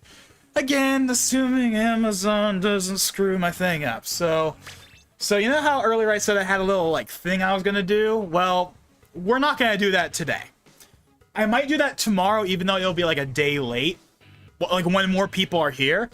But I'll save that like little thing I had planned for tomorrow if I decide to go forward with it. But yeah, but yeah. Tomorrow's gonna be a good one, assuming again the game shows up. Please don't screw this up. In fact, you know what? Hold on. Before we end things off here, let me go ahead and recheck my status. Last I checked, yeah, I had a little like okay, so I'm gonna spoil you a little bit on what the thing I had planned was. Again, it was nothing fancy by any means. It's pretty standard, but I thought it would be cool to do for someone, you know, as influential, for someone as big of a deal as her, right? what I was thinking of doing is basically, so instead of my normal, thanks for watching with the regular music or whatever, I was gonna have like something different. Basically, that's what that was gonna be. It was basically just gonna be a little, neat little like send off of sorts. But I'll probably save that for tomorrow. When more people are here, so it doesn't feel like it's being wasted. Because I feel like if I do it now, it's not going to be worth it. So maybe we'll do it tomorrow. If I still feel like doing it, I might not do it tomorrow. But if we're gonna do it, it's gonna be tomorrow. We're not gonna put it off any later than that. That's what I'll say. But yeah, I do have a little like a special little. End screen. Again, nothing fancy. It's pretty, standard. But, it's got, But I figured, we have that. Because, you know what? For someone, like her, I think she deserves just a little something. It's not the kind of thing I would ever do normally. I don't talk about, stuff like that normally. But, someone like her, I think, I should throw her a bone, Just a little nice something, So I made it. I was going to use it for today, but we'll save it for tomorrow. They better not change it, the Canadian $20 bill. Wait, she's on the Canadian $20 bill. I mean, obviously, Canada and Australia, they're Commonwealth countries and whatnot. But yeah. But, okay, so let's see. So arriving today by 10 p.m. This is on Amazon.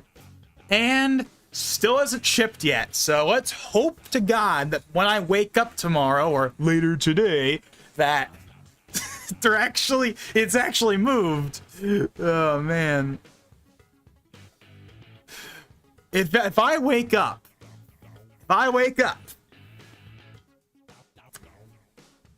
and it's not out for delivery, forget shipped. If it's not out for delivery when I wake up, that is a red flag right there. That I'm gonna get screwed over. And it's set for 1-day delivery. I mean, you'd think it'd be set by that by default, but for some reason it was set to 2-day, even though when I ordered it, it was 1 day. But whatever. According to Amazon, it'll show up later today. But we'll see. But obviously, yeah. So like I said earlier, the second it shows up, we're going live. So let's just hope it doesn't take too long for Amazon to show up. But if I don't get the game until 8 p.m., then blame Amazon on that, because that's their fault. But so that's going to be it for today. So yeah, this stream, I'm glad we were able to salvage this stream a little. Like, the first 2 hours were completely dead. It was pretty much nothing. But, I'm glad that we got Aya's Elbows and you, Neko, here to kind of salvage the stream, so I really appreciate that. This stream is not gonna stay up. I'm gonna at the very least unlist it. I might even just delete it, honestly. It really, like, I thought this stream was gonna be bigger than it was, and because it didn't really turn out to be too much, and it's more of a prelude to tomorrow anyway. I think I'm gonna get rid of this one. This one does not need to stay around. This one does not need to stay around, It's nothing too important in the grand scheme of things, but obviously, yeah, so. I might keep it unlisted, but it's not gonna be public. I can tell you that at the very least. If I do keep it, I'll put it in, I'll put it in the playlist, I'll put it in the Road to Splatoon 3 playlist, but it will not be public, but I might just delete it straight up. I don't know if I'm going to keep it unlisted or if it's going to be deleted, but I don't know. So, like, if for some reason I decide to keep this one up, to anyone that's watching this at this point, well, thanks for watching this mostly worthless stream, if I'm being honest. But, yeah, but if you don't, but hey, if no one watches this after the fact, regardless, they're not missing out on much, if I'm being honest. Besides, tomorrow's the real day. Tomorrow's game day, as John Campia would say. Game day! Tomorrow, or later today. Because it's not tomorrow anymore, it's today. It's today, it's September 9th. But, yeah. But, tomorrow's the real, later today is when the real is, that's when it's going to really go down. So, yeah. So, yeah, again, thank you, Aya's Elbows, and thank you, Neko, for being here, and yeah. I won't be able to play Splatoon 3 if it comes till 7 p.m. Well, we'll have to see what happens. Maybe it'll show up for me around that same time too. Who knows? But anyways, this is gonna be it for tonight. Again, I'm gonna take this stream down. The stream's not really worth keeping up anyway. But tomorrow or later today is gonna definitely be something. Again, assuming that it shows up tomorrow.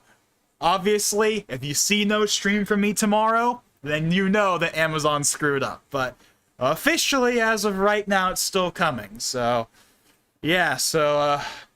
Yeah. I guess that's going to be it. So, yeah, be on the lookout for that Splatoon 3 launch stream, hopefully. Assuming Amazon doesn't screw up. And I guess with that being said, this is Logan59XP. And I'll see you guys. Oh, wait, hold on. One last thing. Do you have a Discord? I have a Discord account, but I assume when you say Discord, you mean like a Discord server. And I used to years ago, but I technically still have one, but it's been dead for like years. I've been tempted to resurrect it, but the problem is, what I think would happen is I would resurrect it, I'd be like, hey guys, go join it, and then no one would use it. That's what happens to like a lot of Discord servers that you make because you think it'd be a fun, cool idea. You make it, people use it for a little bit, and then they never use it again. What's the point of making a Discord server if no one's gonna use it? I'm not saying I'll never make another one. I probably will at some point, but at least as of right now, I really see no need in making one. But if you want to add me on Discord, just in general, for whatever reason, then by all means. I believe I have my, like, the 4 numbers on my About page on YouTube. So if you want to go ahead and send me a friend request, then by all means. But in terms of a proper, like, server, not at the moment. Maybe in the future, not at the moment. So anyways, properly this time... This is Logan59XP, and I'll see you guys next time.